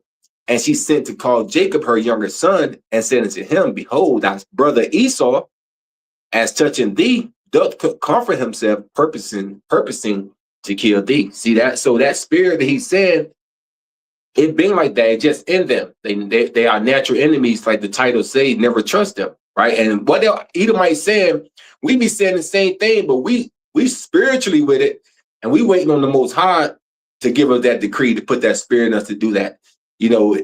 10 times worse than what these Edomites done to the Israelites. We're gonna do 10 times worse to these damn Edomites, man. But we just gotta be patient and will in the Lord. I yield that. Man, that's mighty, man. So look at this, man. Take you boys out in the woods, and we throw you in the swamp, we throw you in the creek, we throw you in the springs and rivers. Yeah, we throw you in them oceans. Y'all can't do a damn thing. Y'all be in there splashing and screaming, I can't swim, I can't swim, oh hell nah. But it ain't our fault. It ain't our fault you're stupid. Grown man don't know how to swim. Yeah, what y'all think we do? Yeah, it's a big conspiracy. Every 6 months this skin tone, we all get together in our neighborhoods and we have like a little neighborhood meeting. And y'all ain't invited. We get together, we make plans, we talk about y'all, talk about, yeah, let's put this one in football, let's put this one in basketball. Yeah, let's encourage him to do that and this. Yeah. We bet on y'all. Man, we just play y'all like a damn game and y'all don't even know it. This is a tradition. Thanks. Hey, you heard he said though? He said this is tradition. So this is just what they do, man. It's crazy. For giving us the master plan, homie. You should have dropped a little blueprint. It's the cackling for me. As he talked about blacks being thrown in the water and not being able to swim. And now he's thrown in the unemployment line. I actually think HR should capture that cackle, make it a ringtone, fire him and then play it, see if he's laughing then. Now, guess what? He's claiming in a follow-up video that it was just satire. Yeah, I lost my job for this. Come on, I was just kidding. Let's cue it up. The FBI reached out to somebody related to me. I don't know why they didn't reach out to me. I don't know why they haven't come talk to me. But they asked them if I had anything to do with the what's his name? Nolan. The Nolan Wells situation because of the video of me mocking these idiots. Saying those boys did it. And I guess I said, we did it, but clearly I meant we as in, these people, this skin tone people. And yeah, like somebody in the comments said, clearly these morons do not understand satire. So as you all know, I've been doxxed. I lost my job this morning. I had to leave home. Everybody's pissed off at me.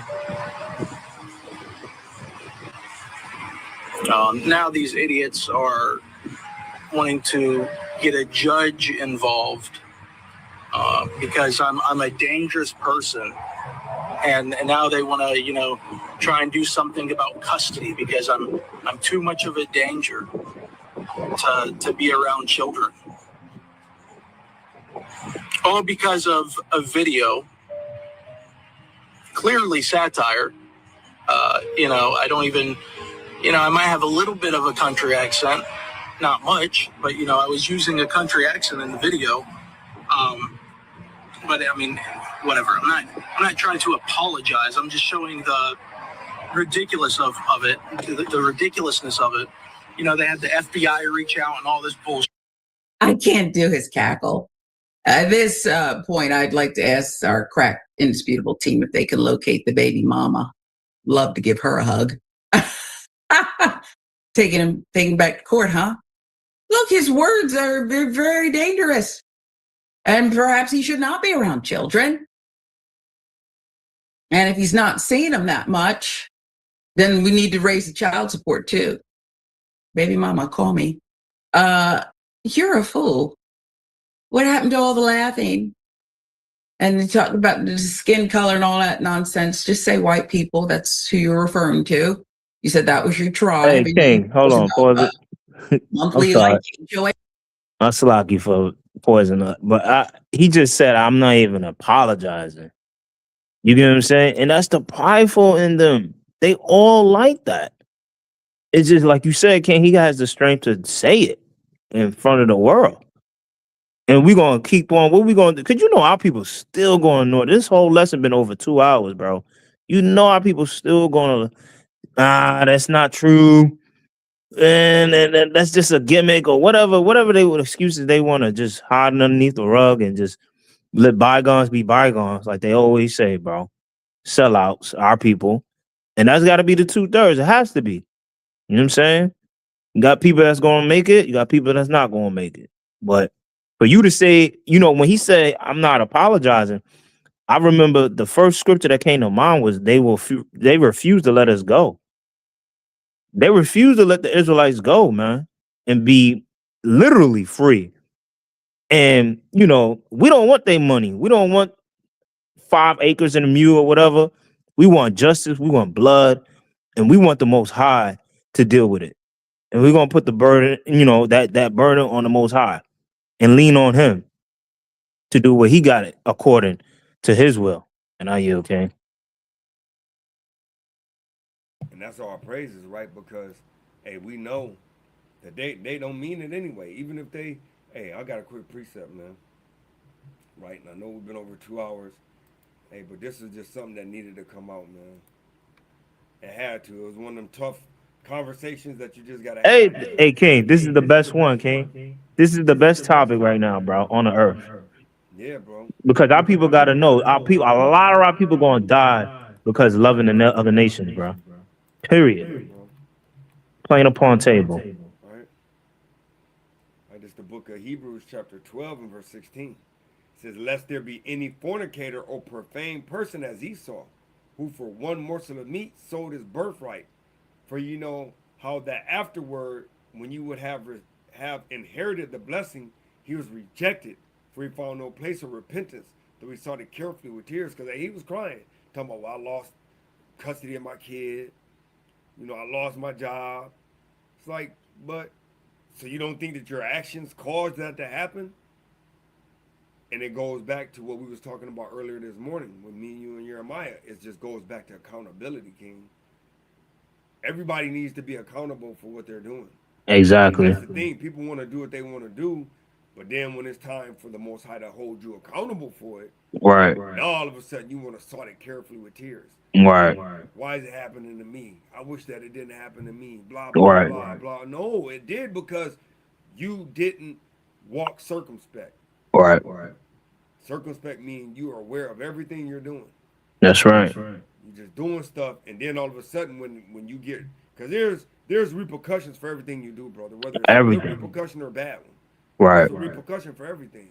So when them repercussions, or what we call judgments, from the Spirit of the Most High, it's called judgments. A righteous judgment, or a judgment based off of your wicked deed. Right. It's a judgment.